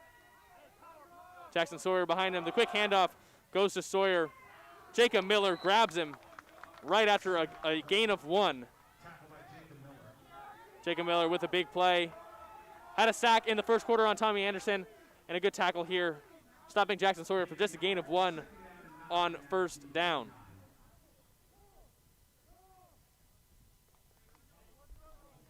Anderson looking over to the sideline to get the play from his coaching staff. He has Jackson Sawyer lined up in the backfield, still on 2nd and 9 at the 39-yard line. The game tied 10-10. 10 minutes left to go in the 3rd quarter. Handoff, misdirection handoff goes to Sawyer, who barrels through a couple tackles and gets the ball to the 35-yard line. You know, the ball came out a little bit late. The Monarchs have some fun trying to pick up the fumble recovery, but he was down before it came out. So they get the ball to the 36-yard line is where it's spotted. It'll set up a 3rd and manageable, about 3rd and 6 for the Bells. See whether they go with the run or the pass here, kind of that middle zone. You can go with either. Bellarmine loves to run the ball, but this might be a situation where they got to pass with Tommy Anderson. He steps back, goes over the middle to Griffin Weiss, but a great pass breakup from Zach Webb at the middle linebacker position. Got his hands in there and broke up the pass at the 1st down marker. What a play by the senior linebacker. The Bellarmine Bells are getting back to the line. They're going to keep the offense out there. Diego Rocha out there at receiver. Thomas DiVittorio checked back in. Nico Domine, the starting lineup, all out there. Griffin Weiss lined up out wide. In man coverage with Ian Collier. The pass goes out. And it is out of bounds, but another flag thrown on the boundary. Looks like they're going to get Tristan Lingao there in coverage on Domine, but I would rule actually that pass was a little bit uncatchable. You know, Anderson saw one-on-one on the outside, chucked the ball up, but his pass was way out of bounds. Referees conversing. Domine targeted again by Anderson, and they're going to call pass interference on 22 Tristan Lingao, and the Monarchs on 4th down commit a costly penalty that will move the Bellarmine football down to the 21-yard line and a 1st down. A couple unnecessary penalties for the Monarchs on this drive. I think that one was a bad call. I understand the one on Stephen Anaya, but that one, you know, I don't agree with it. Out of bounds, an uncatchable pass, but either way, down to the 21-yard line. Anderson and the spread formation looking to slant over the middle of the field to Domine for a touchdown, Bells.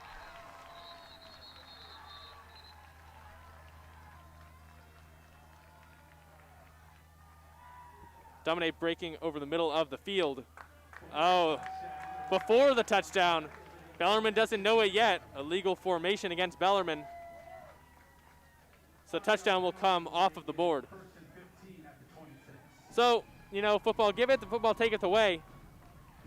The Monarchs, after a couple costly penalties, thought they gave up a touchdown to Nico Domine, but the penalty actually on the Bellarmine Bells, a false start, takes away, wipes a touchdown off the board. It's still 10-10. Brings up 1st and 15 from the 26-yard line. Great route, great connection there from Anderson to Domine, but the touchdown comes off the board. Still in the spread, steps back, same exact play. And, well, you know, the exact same thing happens, back-to-back plays, a little trippy. You know, Monarchs go out there probably not expecting the exact same play, but in the spread, they run a slant to Domine, catches it in stride. Tristan Lingao in coverage, and the Bellarmine Bells score the touchdown that was just wiped off the board in the same way. They lead 16-10 with the extra point pending. Bellarmine out there, same play call, same connection, found the touchdown, and after the good extra point, they lead 17-10. So, with 9 minutes left in the 3rd quarter, we will see the Monarch offense come back out onto the field. Now trailing for the first time in this game, 17-10, when we return on AMHS Live.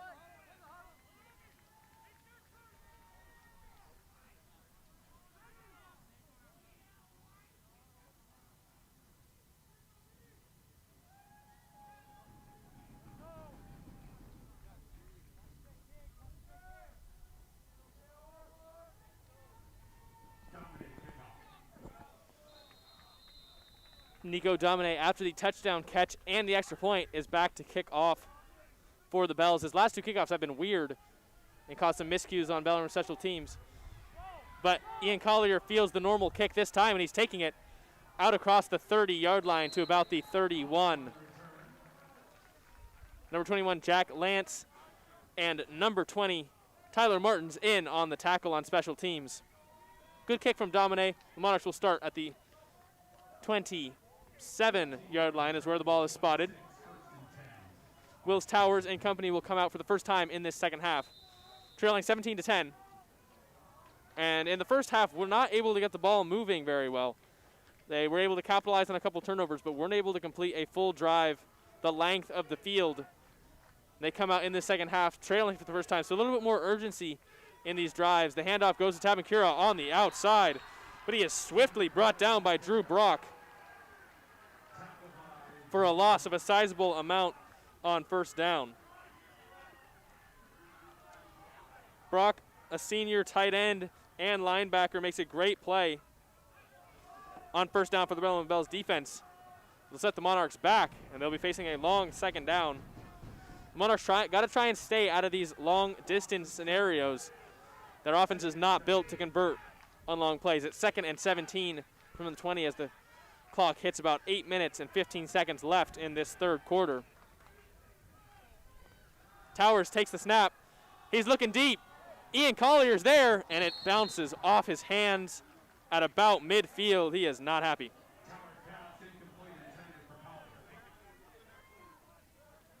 Monarchs had a play very similar to that last week. Really their only big play on offense, a completion down the left sideline to Ian Collier, much like that one, but he cannot haul it in this time. Would have been a big play on 2nd and long, but much like the first half, the Monarchs have a 3rd and long, 3rd and 17 from their own 20. Can't really afford to give this streaking Bellarmine offense the football back after a 3-and-out early on in this third quarter. Towers with the pass to the outside. It's caught, hauled in by Connor Gamblin. Doesn't look like it will be enough for a first down. They needed the 37. They get it to about the 34-yard line. Monarch offense looking over to the sideline. We'll see what the call is here.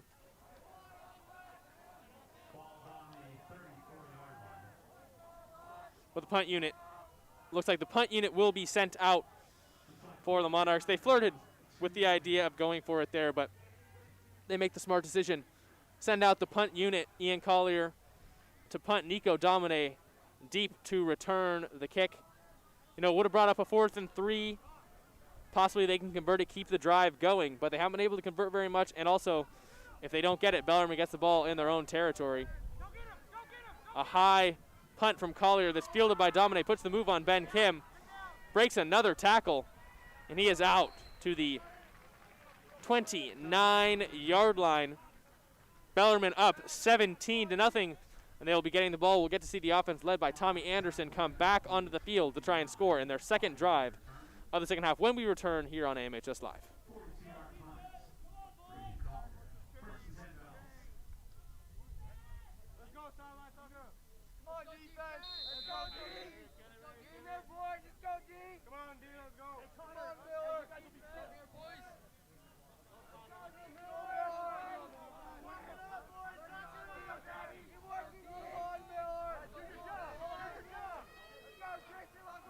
Anderson and the Bellarmine offense back on the field. Jackson Sawyer in the backfield. They put 2 tight ends in motion. The pass goes outside into the flat to Di Vittorio. He breaks one tackle, and he takes on Tristan Lingao, and he gets the ball up to the 43-yard line. Gain of 14 yards on first down. And after a disappointing first half for the Bellarmine offense, they're finally getting the ball moving here. They've got a good thing going with Anderson at quarterback. This quick pass goes outside. That's number 14, Christopher Jabe, his first catch of the game. It'll set up a 2nd and short on the quick out route. Gets the ball into Mitty territory to the 46-yard line.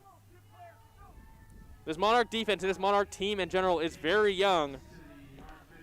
But early in the first half, they were able to contain this Bellarmine offense. Let's see if they can get back to that level of dominance that they had Because right now, Bellarmine looks to be taking a lot of the momentum in this game. Anderson takes the low snap, looks outside, and the pass is just out of the reach of backup running back Jack Lance.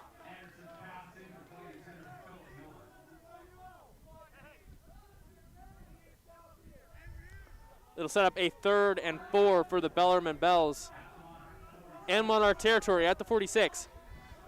The line to gain is the 42. The Monarchs still rolling with that 5-3 defense that they implemented earlier this week. You know, it's great for stopping the run, not as good against the pass. The handoff goes to Jackson Sawyer, but he's going to be stopped by the Monarchs on 3rd down. Number 56, Tyler Aramu in on the stop, along with the rest of the middle of that Mitty defense. Anderson looks like he's going to stay out there. It's 4th and 2. 6 minutes and 26 seconds left in this 3rd quarter. Lined up in 5 wide. This is a situation. Anderson going under center. He's going to sneak. And he falls on the football. There's a flag on the play. A lot of craziness going on before that snap. The Monarchs wanted a false start, and they get one before the fumble. You know, that might be a disappointing penalty because now Bellarmine will be able to send out the punting unit. Instead of the fumble, the ball will be moved back 5 yards, and they'll be able to kick. So, you know what, Mitty gets the ball back no matter what. But instead of the punt, or instead of the fumble, there'll be a punt from Nico Domine. Ian Collier set to return the kick, lined up at the 15-yard line. But either way, the Monarchs get a stop on 3rd down, and another flag before the play. Domine's short punt will not count.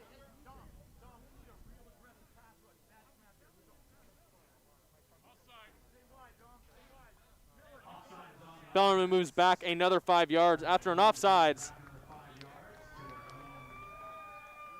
So they move back into their own territory this time. So the Monarchs, you know, creeping back into that field position battle. Hopefully a big return from Ian Collier can set up this Mitty offense because they need a spark. They need a spark to get this going. And a punt return can set them up. Another short snap. This time, Domine's rushed. He gets to the outside, and he's got a lane. He's going to get there.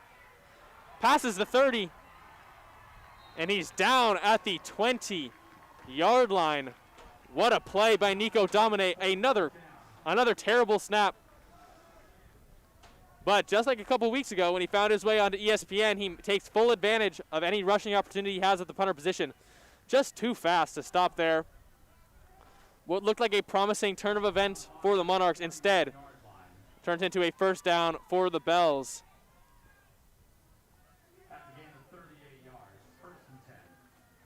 You know the Monarchs must have game planned for that on special teams after seeing what Domine could do, but still comes back to bite him.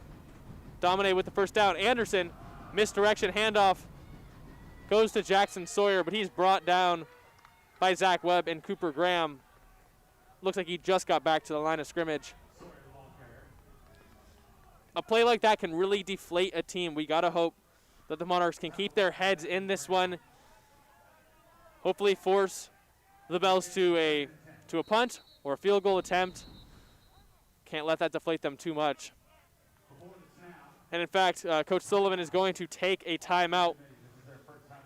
First time out of the half. Hopefully he uses it to instill a little bit of confidence in this Monarch team after that deflating special teams play. But we will be back as the Bellarmine Bells will face 2nd and 10 when we return.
After the timeout, Anderson sets up. He takes the low snap, hands off to Jackson Sawyer, but brought down quickly by Zach Tabankira for a loss of 1 yard on the play.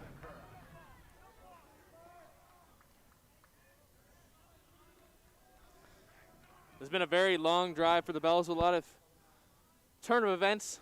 Not really going Mitty's way, going Bell's way a lot, but they have a situation, an opportunity to get themselves off the field here on 3rd and 11. The Bells have been able to convert in this half so far, but the Monarchs can get off the field, get their offense back on. Anderson is going deep to dominate, guarded by Ian Collier, and it's picked off.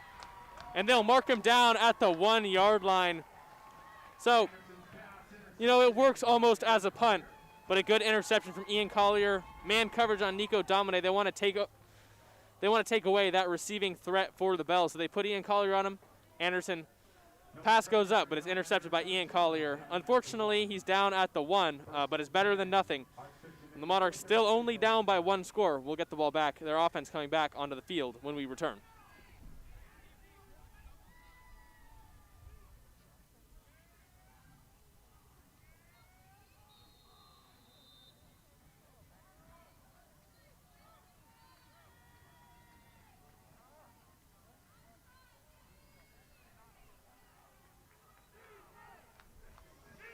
Wills Towers will line up in his own end zone to field this snap with Zach Tabankira in the backfield. A lot of negative plays for the Monarchs so far. Can't afford one here. But Towers is going to go down in the end zone for a safety. So one play after the interception, a safety, a shotgun drop for Wills Towers. Doesn't have the wherewithal to get the ball out. You know, one of the issues with having a sophomore quarterback, that's that lack of varsity experience. This is only Wills Towers' 3rd game, has not been in a lot of these situations. And unfortunately, it cost the Monarchs here 2 points on the scoreboard and an entire possession. Also loses them a lot of momentum they had after the Collier interception. One play after getting the ball back, the Monarchs are down 19-10, and the Bellarmine offense will be sent back right onto the field. Just a deflating play among a lot of other deflating plays for the Monarchs in this game. And unfortunately, they won't get the ball back on offense to try and combat that.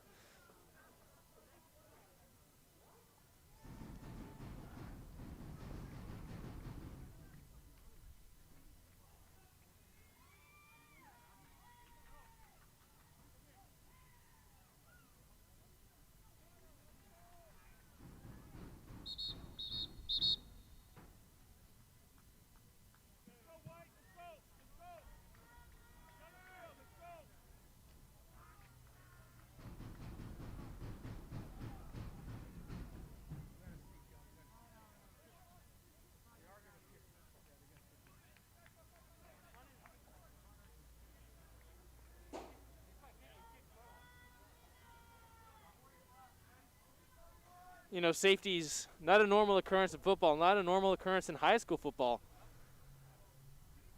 And for those of you who don't know the ruling, safety is 2 points, a tackle inside the end zone.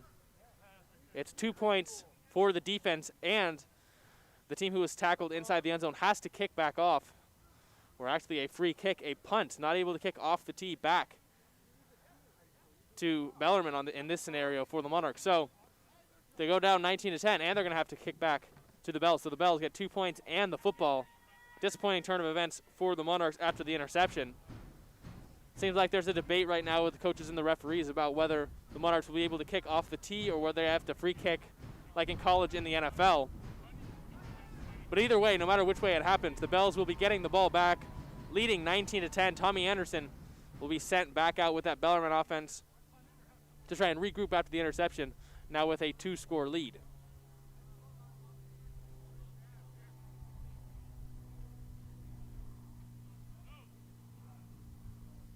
So the referees rule that they cannot kick with a tee in this scenario, which means instead of Gunnar White kicking off, it'll be Ian Collier punting. So the Bells will have a 9-point lead, the football back, and most likely great field position to start this drive. There's 4 minutes and 28 seconds left in the third quarter.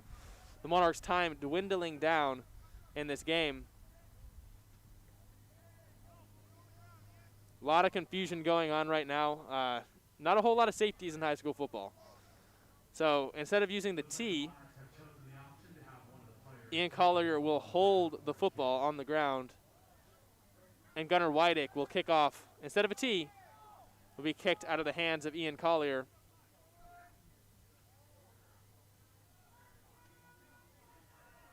You know, this is a situation you don't want to be in. You could see special team miscue in this play. Monarchs don't know the correct formation to be in. They got to bring another man to the other side. This seems like it could be a mistake waiting to happen. Not a situation you practice very often. You just got to hope the Monarchs will be able to cover this kick from Gunnar Weidick without the T. Won't be going as deep. The kick is fielded by Nico Domine at the 20-yard line. He takes out. He's got a lot of blockers and a lot of room. Gets a block on the outside. He's across the 50, across the 40. He's still going. Down all the way, still going to the Monarch 29-yard line. Like I said, a mistake waiting to happen.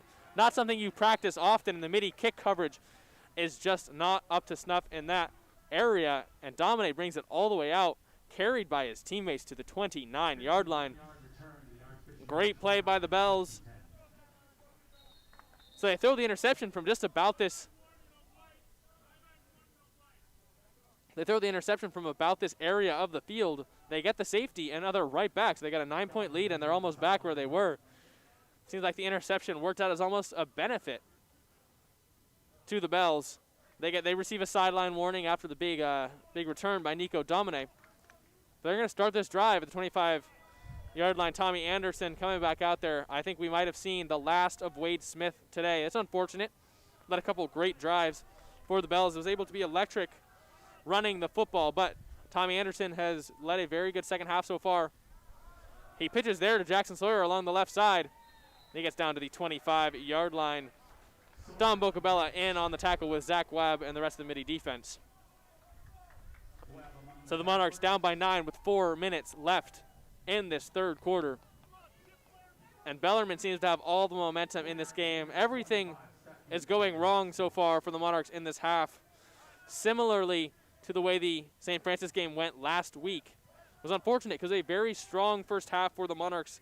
They're able to complete what they needed to get done. But so far, the offensive miscues, special teams miscues, and the Bellarmine offense are just beating down the Monarchs. But that's a good stop by Tyler Aramu, Zach Tabancura, and Don Bocabella on defense there on second down. We'll set up a 3rd down and 6 from the 35-yard line. Sorry, check that, the 25-yard line. 25 yards towards the end zone. But 3rd and 6 for the Monarchs, able, if they get a stop here, to get off the field.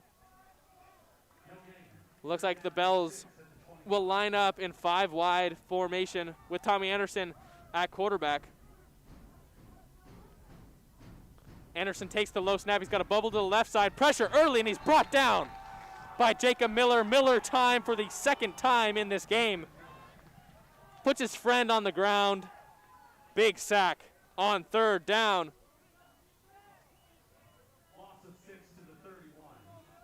The Bells lose 6, which will set up 4th and 12. Kind of in that dead zone. Too far for a field goal, but too close for a punt. They'll keep the offense out there. Philip Miller in the backfield with Tommy Anderson, but no.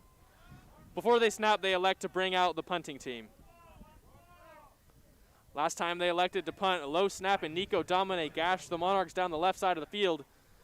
You got to assume the Monarchs will be very conservative on this kick coverage because of Domine's threat as a runner at the punting position. He takes the snap. He's back to pass. Cooper Graham and Tyler Aramu are there. They're keeping him down. Don Bocabella on the outside sets the edge. And he's able to bring Domine down at the 40-yard line, a loss of 9. I don't know what the Bellarmine Bells were doing right there. Maybe they called a fake punt, but just could not get everything going. And a great play by the Mitty defense to stay conservative. They played safe. They kept Domine in front of them, and they were able to bring him down. A great play by Don Bocabella, not allowing Domine the edge. So the Monarchs take over at their own 39-yard line. Maybe that's a break. Maybe they catch a break there and is able to set a spark into their offense. But right now the offense led by sophomore QB Wills Towers has not been able to get anything done in this game so far. But with a couple minutes left in this third quarter, they got to get it going if they want to come back, because the fourth quarter moves very quickly. Tamakura gets the handoff, but it seems to be a theme today. He is not going to get anything going on the ground. They want to see Wills Towers beat them through the air. It's just his third varsity game. It's a very close game, rivalry game, first time. They want to make him win. If Mitty's going to win, it's going to be on the arm of sophomore QB Wills Towers. Lining up for a 2nd and 10. He steps back, goes underneath. Great coverage. Great recognition of the screen by number 8, Diego Rojo, who doubles as a wide receiver. Went up for the interception. Ball falls incomplete, pass intended for Daniel Kim for the Monarchs. It'll set up another 3rd and long. Place that the Monarchs have lived all day. 3rd and 10 from their own 39-yard line.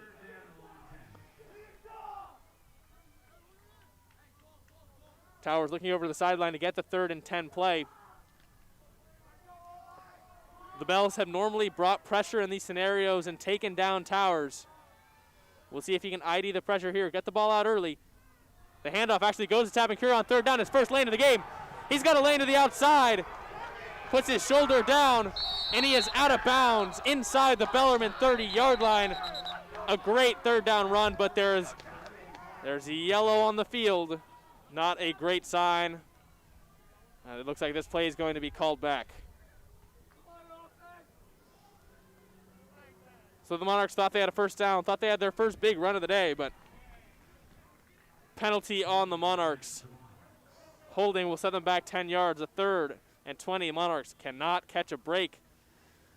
They've ended up hurting themselves a lot today with penalties. Miscues on plays.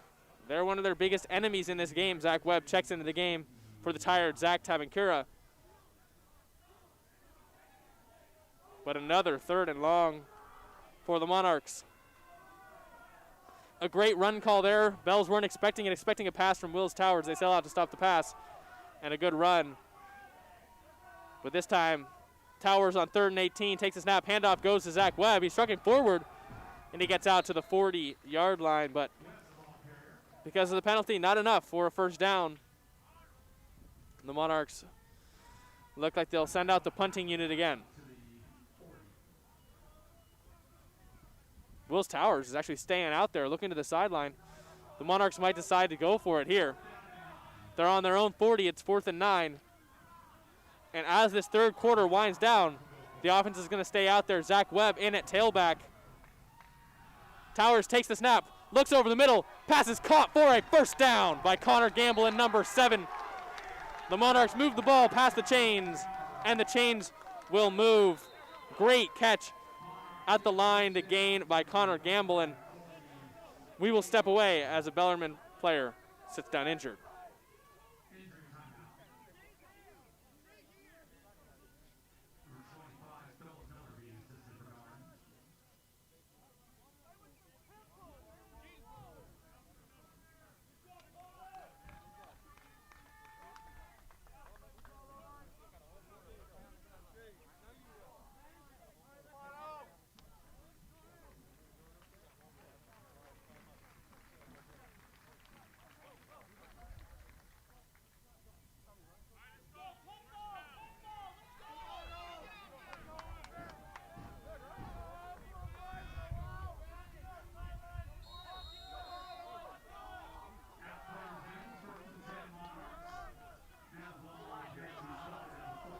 Philip Miller was the man down for the Bells, but he gets off under his own weight. Good sign.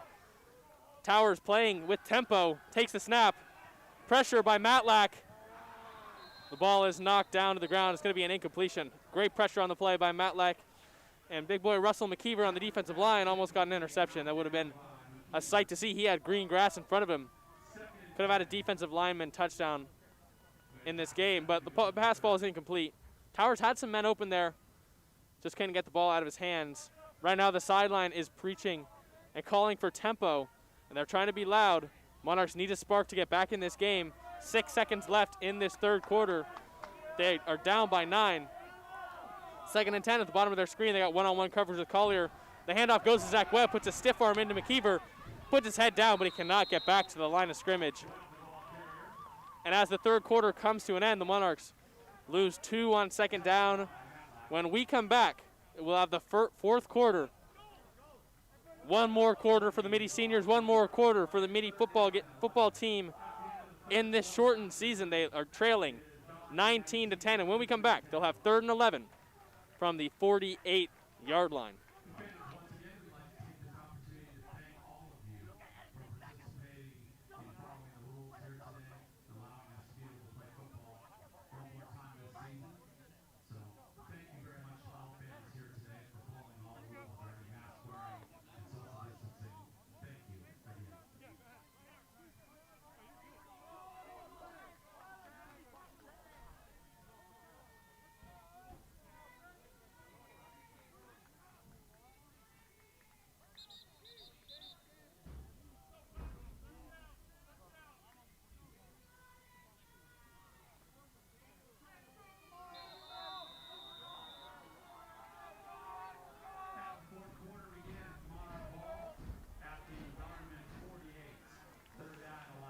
The Monarchs have one more quarter to turn this game around. The Bells just have to hold on for one more quarter. What will happen?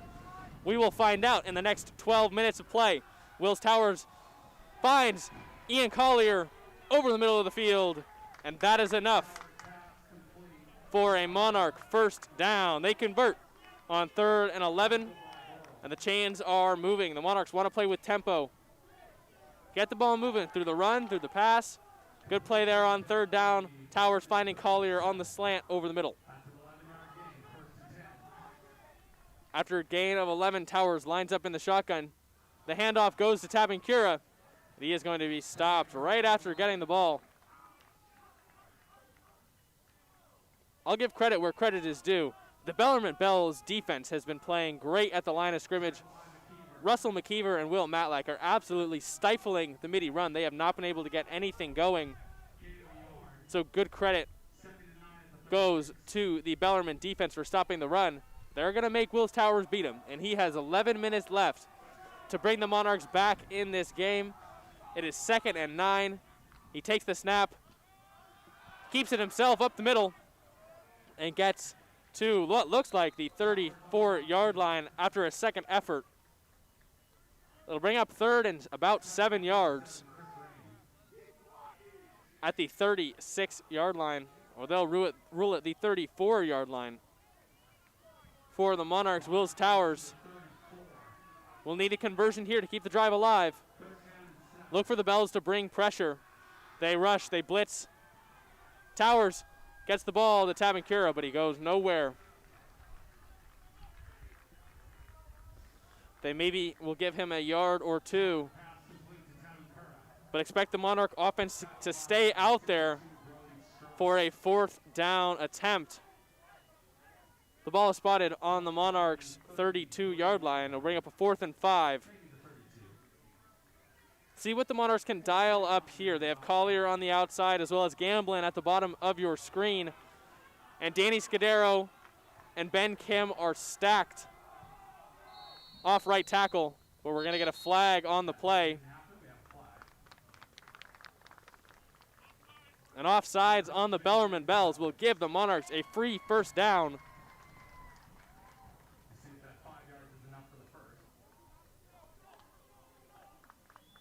The chains will move, and the Monarchs have a first down because of a Bellarmine penalty.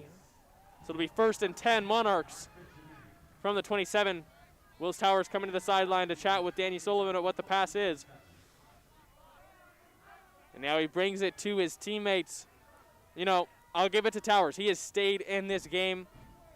He's made some great throws when they needed it most. He's obviously rebounded from last week in the big loss, which took a couple licks. This time he's going to go deep. He puts it up for Connor Gamblin, and it is intercepted. Adam Hayashi's 2nd interception of the day. Towers is looking deep for his big body senior Connor Gamblin, but Adam Hayashi, great leverage on the play, and he comes down with it. Hayashi runs to the sideline holding up the number 2, pointing it back at the Mitty bench, wanting to let them know he's got 2 interceptions today. Outstanding play today by the corner. Senior, his last game against Mitty, making a big impact in this rivalry matchup so far today. Ball was picked off at the 4-yard line, so that's where the Bellarmine offense will start. Monarchs have had opportunities today, but a couple miscues, some costly penalties, a couple costly interceptions. And the Bells lead by 9. Anderson with the snap out of his own end zone, throws it, but a great tackle. That's number 25, Zach Tabancura. The pass was caught by number 25, Philip Miller. But Tabancura, 25 for the Monarchs, able to put him down. We'll see where they spot the ball on the play.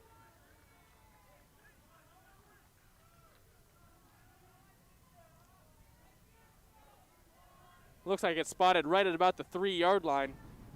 So a loss of 1 on the play. If the Monarchs want to win this game, it seems imperative that they force a big play right here on defense. Get the ball back in the red zone.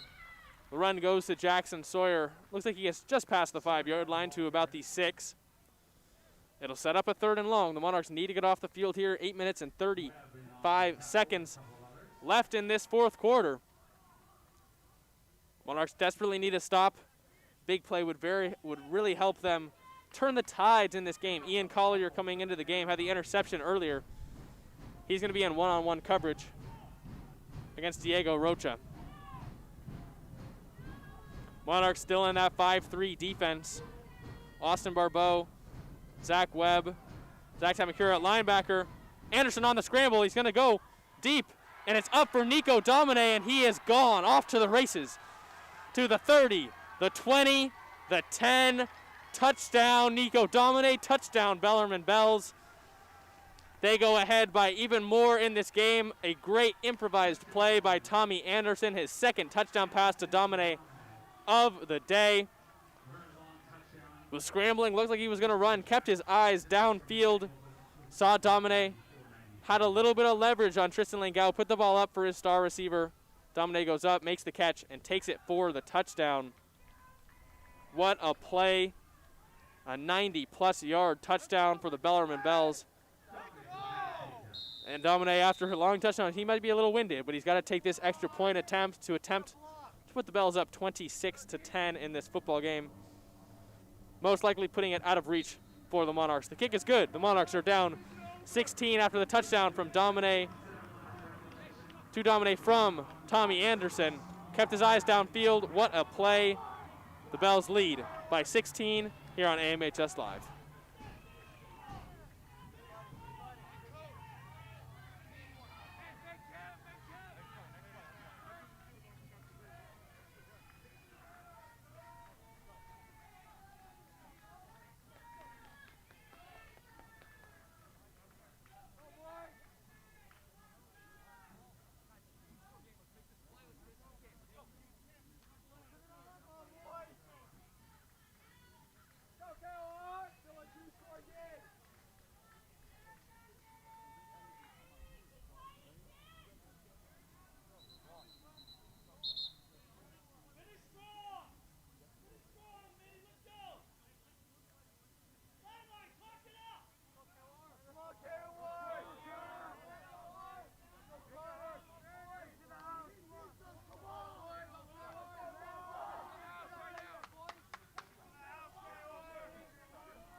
The Monarchs had 10 points early in this matchup, early in the 1st quarter, up 10-0, but they have not been able to get anything going since then.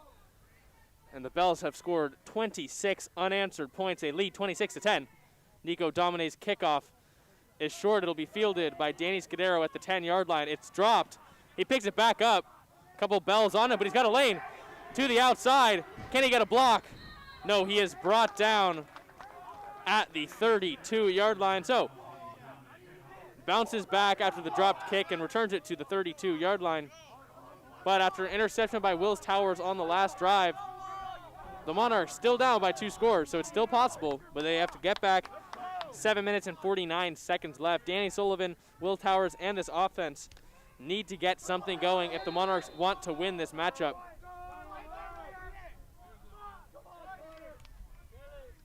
Towers sent back out there with the speed lineup. And that means Ian Collier and Connor Gamblin on the outside, and sophomores Danny Scudero and Ben Kim in the slot. Wills Towers takes the snap, looks to the left side. He's got Ian Collier on the slant, breaks a tackle, and spins out of another one to the 47-yard line.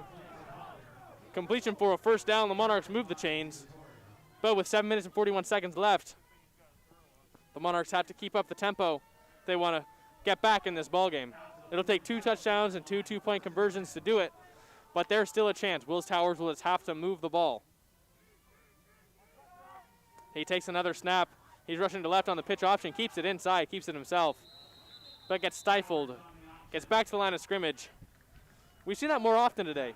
Last week against St. Francis, Wills Towers did not run the ball, but today the Bellarmine Bells have been over-pursuing to cover Tabancura on the option. So a lot of keepers for Wills Towers just hasn't been able to make anything out of him. Actually loses a yard on that last play. He takes a snap on 2nd and 11, looks to the outside. He has Ben Kim. It's caught, but a big hit by number 1. Adam Hayashi, who has 2 picks today. We'll see what they call here. Hit Ben Kim square in the back. But the ref threw the flag. They call unnecessary roughness on Adam Hayashi. It was a big hit. A little bit too big for the referee's liking, though. It'll move the ball 15 yards for the Monarchs. Both teams have had a lot of 15-yard penalties today. That's the spirit of some of these rivalry games. But it's come back to normally haunt the team that makes them. And this time, on Hayashi, they call a 15-yard penalty. Moves the ball into Bellarmine territory inside their 40. And Wills Towers takes the shotgun snap. He's looking. He's got Ian Collier one-on-one. He gets out of bounds at the 35-yard line after a short out route. Completion of 4 yards to the 35-yard line. I'll set up a 2nd and medium.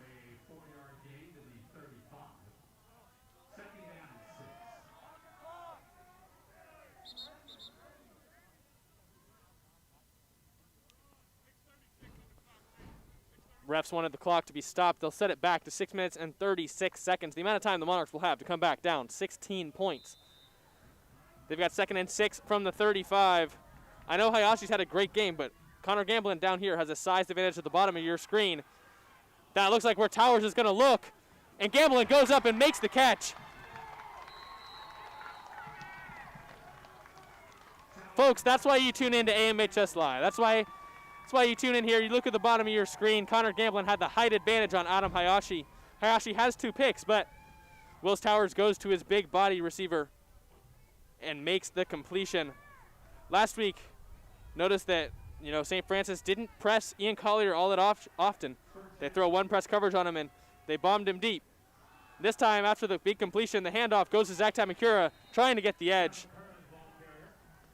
It looks like he got a gain of 1 to about the 11-yard line. 6 minutes left in this football game. The Monarchs still trailing 16, but they're in the red zone, a place where they've been a solid amount today, just haven't been able to punch it in more than once. And so the Monarchs looking to get 8 points here, keep themselves in this football game, and lean on their defense to make the stop.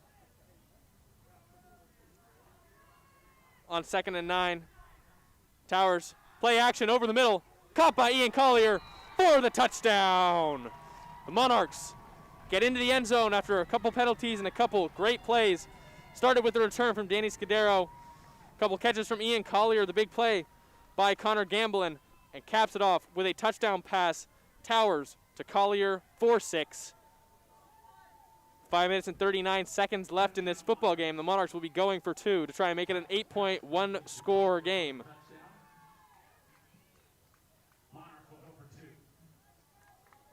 Towers will line up in the shotgun set for the 2-point conversion. Wide receivers kept in tight. Takes the low snap. Looks for the corner route. Isn't finding anything. He's got Danny Scudero in the end zone. And the 2-point conversion is good. The Monarchs score a touchdown and 2 points. Now they're down only by 8 with 5 minutes and 39 seconds left in this game. There is still a chance This rivalry game coming a little bit more down to the wire now. The Mitty defense will go out there having to stop the Bellarmine Bells. You are watching WCAL football on AMHS Live. We will be back with the Mitty kickoff, now down 8. After the Collier touchdown, it is 26-18.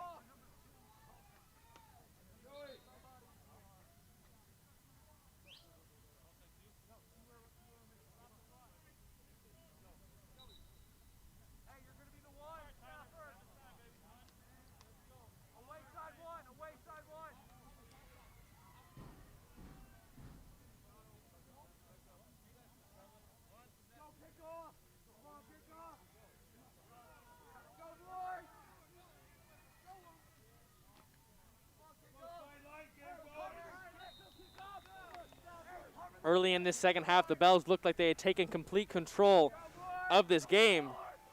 But after a stalled drive, a good return from the Monarchs, and a touchdown from Wills Towers to Ian Collier, the Monarchs are now down by 1 possession. With 5 minutes and 39 seconds left, Gunnar Whiteake will kick off. There's a false start, it seems like, on the Mitty kicking unit. Before the kick, it'll move the ball back 5 yards. But Wills Towers has picked things up as this fourth quarter has gone on. A couple of great completions to Connor Gamblin and Ian Collier, and then a 2-point conversion to Danny Scudero. The Monarchs are back in this football game, down by 1 possession. And the Bells will need to answer here if they want to win this game. Down by 8, 5 minutes and 39 seconds left. The Monarchs will be kicking off. If you're the Bells, you know Mitty has 2 timeouts left. They wasted one earlier. If they can run this clock down, force the Monarchs to score quickly if they do get the ball back at all, you're in a good situation. I expect the Bells to come back out with Jackson Sawyer getting a lot of touches. Try and run the ball, run this clock out on the Monarchs, force them to stop the run, and if need be, let Tommy Anderson find the open man. He's been very good at doing that so far today. A low, short kick will roll out of bounds.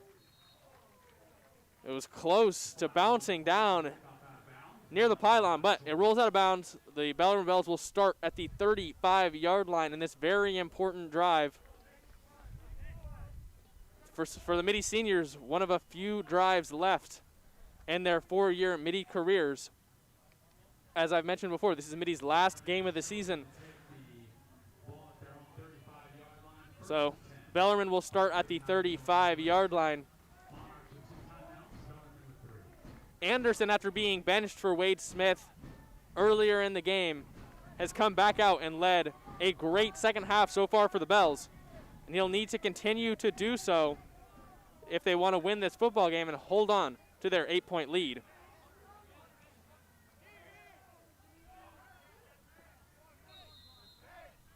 Sawyer is in the backfield, lined up in the pistol. He gets the handoff. But a tackle, good tackle by Jacob Miller. The Bells only gain 1 yard. The clock is still running. About 5 minutes and 30 seconds left in this game. Jacob Miller has had a tremendous game today. And his last game as a Monarch at the defensive end position, 2 sacks, a tackle for loss, multiple run stops of a couple yards or less. Having a great game off the edge in this new 5-3 scheme.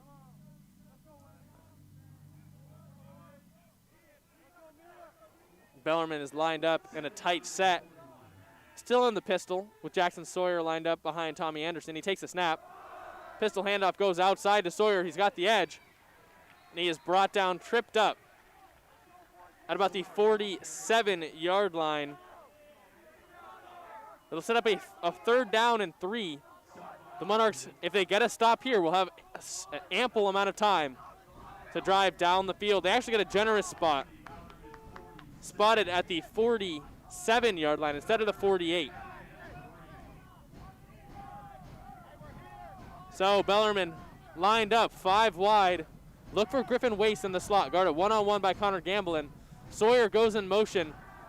They look to Domine on the screen. He's got blockers, and he's got the first down. Great drawn-up play. They put Sawyer in motion. They had Wace in the slot, but they get it to their trusty weapon. Domine on the screen. He's got blockers in front of him, fights forward, and gets the first down to the Monarch 46-yard line. Clock creeping down to about 4 minutes left in this fourth quarter. Anderson looking over to the sideline, and no rush to snap the ball. Bells want to take as much time off of this clock as possible. As previously mentioned, up by 8 points in the last game of Mitty's season. Bell's second to last game of the season. Anderson takes a snap. Handoff goes outside to Sawyer. Cuts back inside. Fights through a tackle. But he's brought down at the line of scrimmage by Zach Webb. Good play by the senior linebacker. Kento Mita and Stephen Anaya in on the tackle as well.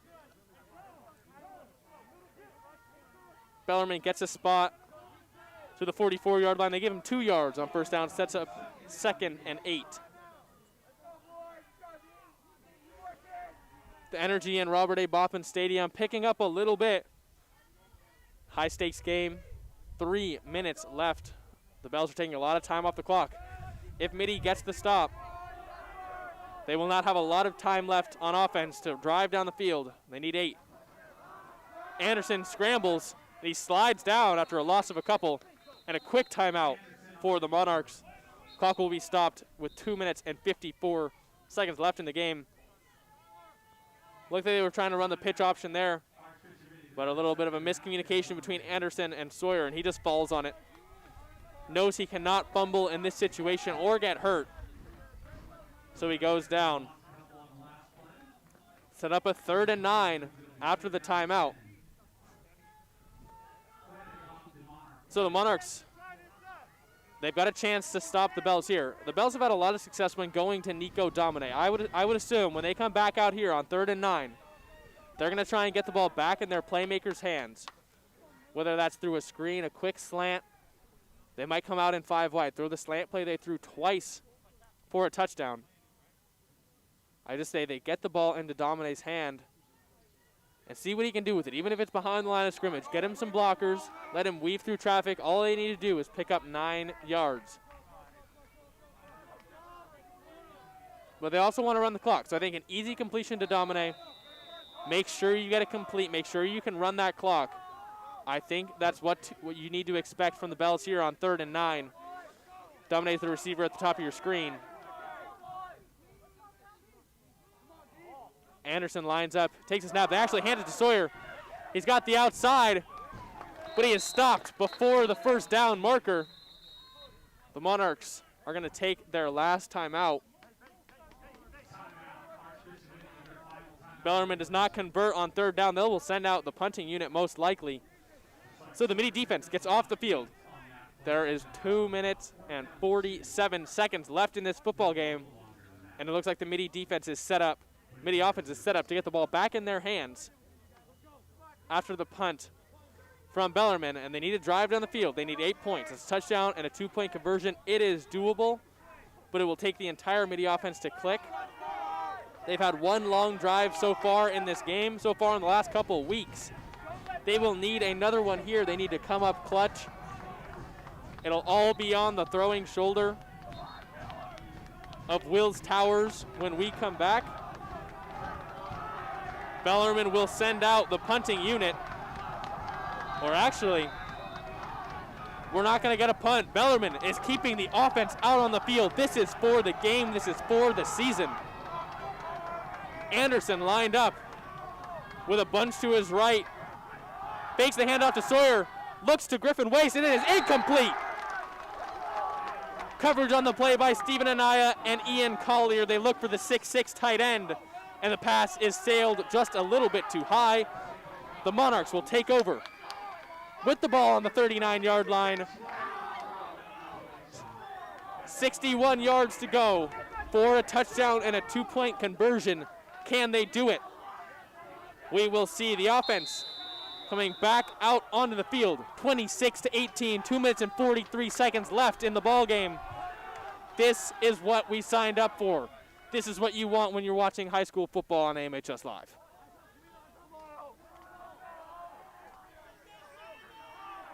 A lot of energy on the field right now. Willis Towers takes the snap. He's looking for Connor Gamblin. Quick curl, he gets out of bounds at the 48-yard line. Quick completion. And the chains will move. Connor Gamblin has come up clutch in this fourth quarter.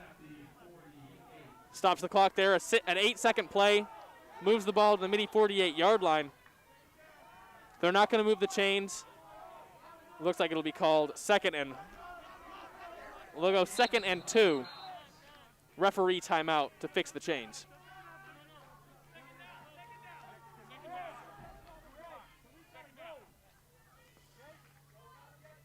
Towers playing way above his age so far in this fourth quarter, making a lot of great throws. Coming up clutch. Just refusing to give up. This whole Mitty team's been refusing to give up. 2 minutes and 38 seconds left. The snap. Towers is going to keep it. Can he get the first down? He fights forward and looks like he got right back to the line of scrimmage. Bellarmine is not afraid of Towers' legs. Referees call a first down. Chain gang is having a little bit of trouble here, but Willis Towers gets the first down.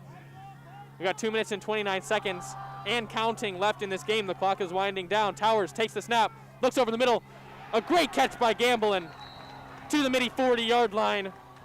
Takes the slant on the inside. Coverage by Adam Hayashi, but strong hands by Connor Gamblin. Another first down for the Monarchs. They are into Bellarmine territory at the 40-yard line. Driving down the field, clock nearing 2 minutes left in this football game. Towers takes the low snap. He's going deep. He's got Collier. But the pass is just out of bounds. Coverage on the play by number 8, Diego Rocha for the Bells. You know, first and long, the Monarchs looking deep, trying to make a big play, trying to catch the Bells sleeping. But good coverage on the play by Rocha. This is sometimes where the Monarchs have struggled. They don't move the ball on first down and the drive stalls out. But with 2 minutes left in their season, Monarchs are going to go to their best plays. They're going to draw everything up. Willis Towers lined up at quarterback. 2 minutes and 10 seconds. He shifts over Tabancura. Takes the low snap again. Looking to Connor Gamblin over the middle. He's got it. He's dragging a tackler down inside the 20-yard line. Down at the 18. A first down for the Monarchs. The clock is still running.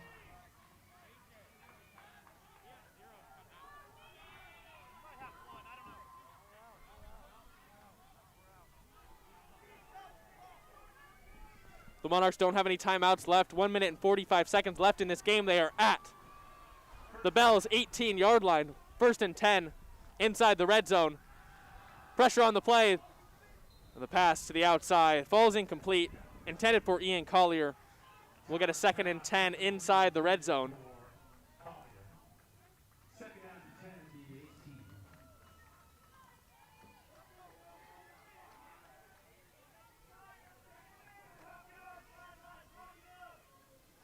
The Monarchs been moving the ball as their season winds down. They need 8 points to keep themselves in it to tie this game back up. At the 18, Towers takes the snap. Looks over the middle of the field. He had Danny Scudero, but just missed him. It was a tight window. The pass falls incomplete into the end zone. So the Monarchs will face 3rd and 10 from the Bellarmine 18-yard line.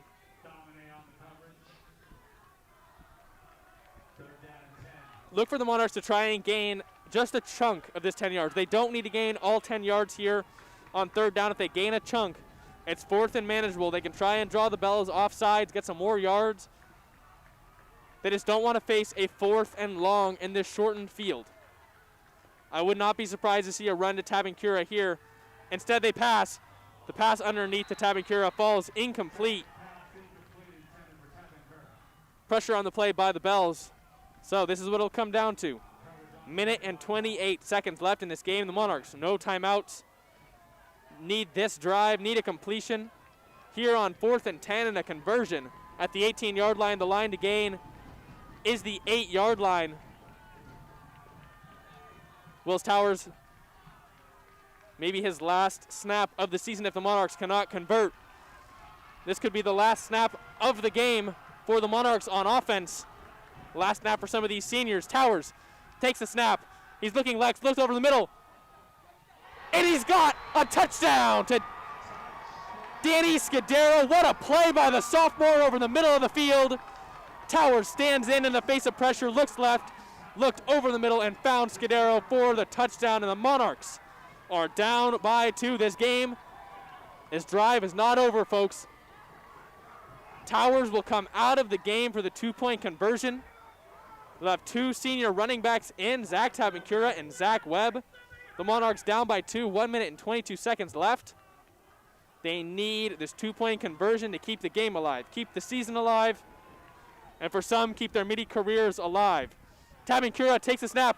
He's running to the outside. He looks to throw, and it is intercepted by Will Matlack in the end zone. Zach Webb throws a punch at the Bellarmine defender. No flags are thrown.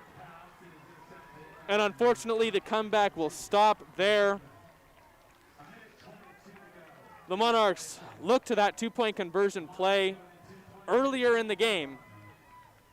Unfortunately, there was a false start the time before.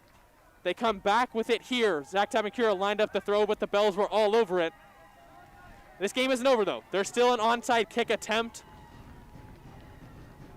So the season will fall onto the leg of senior kicker number 88, Gunnar Wydick. Will need the onside kick here. What a great play by Matlack on defense there. Like I said, he's their stud pass rusher, but they drop him back into coverage there. He reads Tabancura's eyes, and he picks off the pass in the end zone. An incredible play from an incredible leader of this Bellarmine defense. But the Monarchs still with a chance. An onside kick and a field goal would win the game. There's 1 minute and 22 seconds left. If Bellarmine recovers the onside kick, they will be able to kneel out this game and win the football game, win the rivalry game. But if Mitty can recover, this game is not over. Onside kicks, not a common occurrence, especially not in high school. But the Monarchs will line up for one here. They got 11 players on the field. The Bells have their hands team out there. Matlack actually part of the hands team too, even as a pass rusher. Monarchs will line up in sprinter stance. Stadium goes quiet. Gunnar Wydick, onside kick, is picked up by Nico Domine. The Bellarmine Bells recover the onside kick, and they will send out Tommy Anderson and this offense to kneel out this football game and win the rivalry matchup against the Monarchs. What fight from the Monarchs, though. An incredible fight from this Monarchs offense, this Monarchs defense, the Monarchs coaching staff, all the young members of this team. You cannot knock them for their fight today. A true showing of grit, of effort. What a wonderful football game we just witnessed. Tommy Anderson takes the first kneel. And for a lot of these Mitty seniors, this is not the way they wanted to go out, but a couple of great careers as Mitty Monarchs. Gunnar Wydick, a great senior kicker. Zach Webb, a great senior linebacker and running back. Ian Collier and Connor Gamblin, two-way athletes with great senior careers. Jacob Miller, defensive end. A great game today. And his last game was a Monarch. Tommy Anderson takes another knee. But Tristan Lingao, a corner, dealt with a lot of injuries. Had a good game today. Unfortunately, it's not a win, but another great senior career. Zach Tabancura, star running back and linebacker for the Monarchs. Great senior career. Isaiah Regala, unfortunately not able to play in some of the games this season, but a great career for him as well. Some of the Monarchs that didn't see the field as well as seniors, congratulations to them too. Matty Pham, Cole Prentice. Unfortunately, the Monarchs fall to the Bellarmine Bells today, 26-24. But what a fantastic football game. Fight from whistle to whistle. A great game, quarter to quarter. The Bellarmine Bells come out victorious, but both teams should be proud of the effort that they showed today. The grit from the Monarchs, the Bells, a great competitive football match. I want to say thank you guys for tuning in today to our broadcast here on AMHS Live. We are your home for live Monarch athletic coverage. I want to say thank you for tuning in and listening. For years, this is the last football game I will have the privilege of calling for the Archbishop Mitty Monarchs, but it is a opportunity that I will never forget about. I've absolutely loved calling games for you guys on AMHS Live for years. For football, we'll be back to live stream a baseball game like this. But I want to say thank you guys so much for tuning in, for showing your support for your Monarchs, for the Bellarmine Bells today. I'm glad you were treated with a wonderful football game. But thank you guys so much for tuning in. As more sports dive into action, make sure you hit the subscribe button so you never miss a live stream and a chance to watch your Monarchs in action against some of the other teams in the WCAL and many sports. We will be back next week with live streams of more of your favorite Mitty athletic events. But for Martine Ruiz, Ethan Lin, Junhyo, Sahil Kata, Jeff Peterson, and Ryan O'Lean, I am Jack Smith, saying thank you and have a wonderful rest of your evening.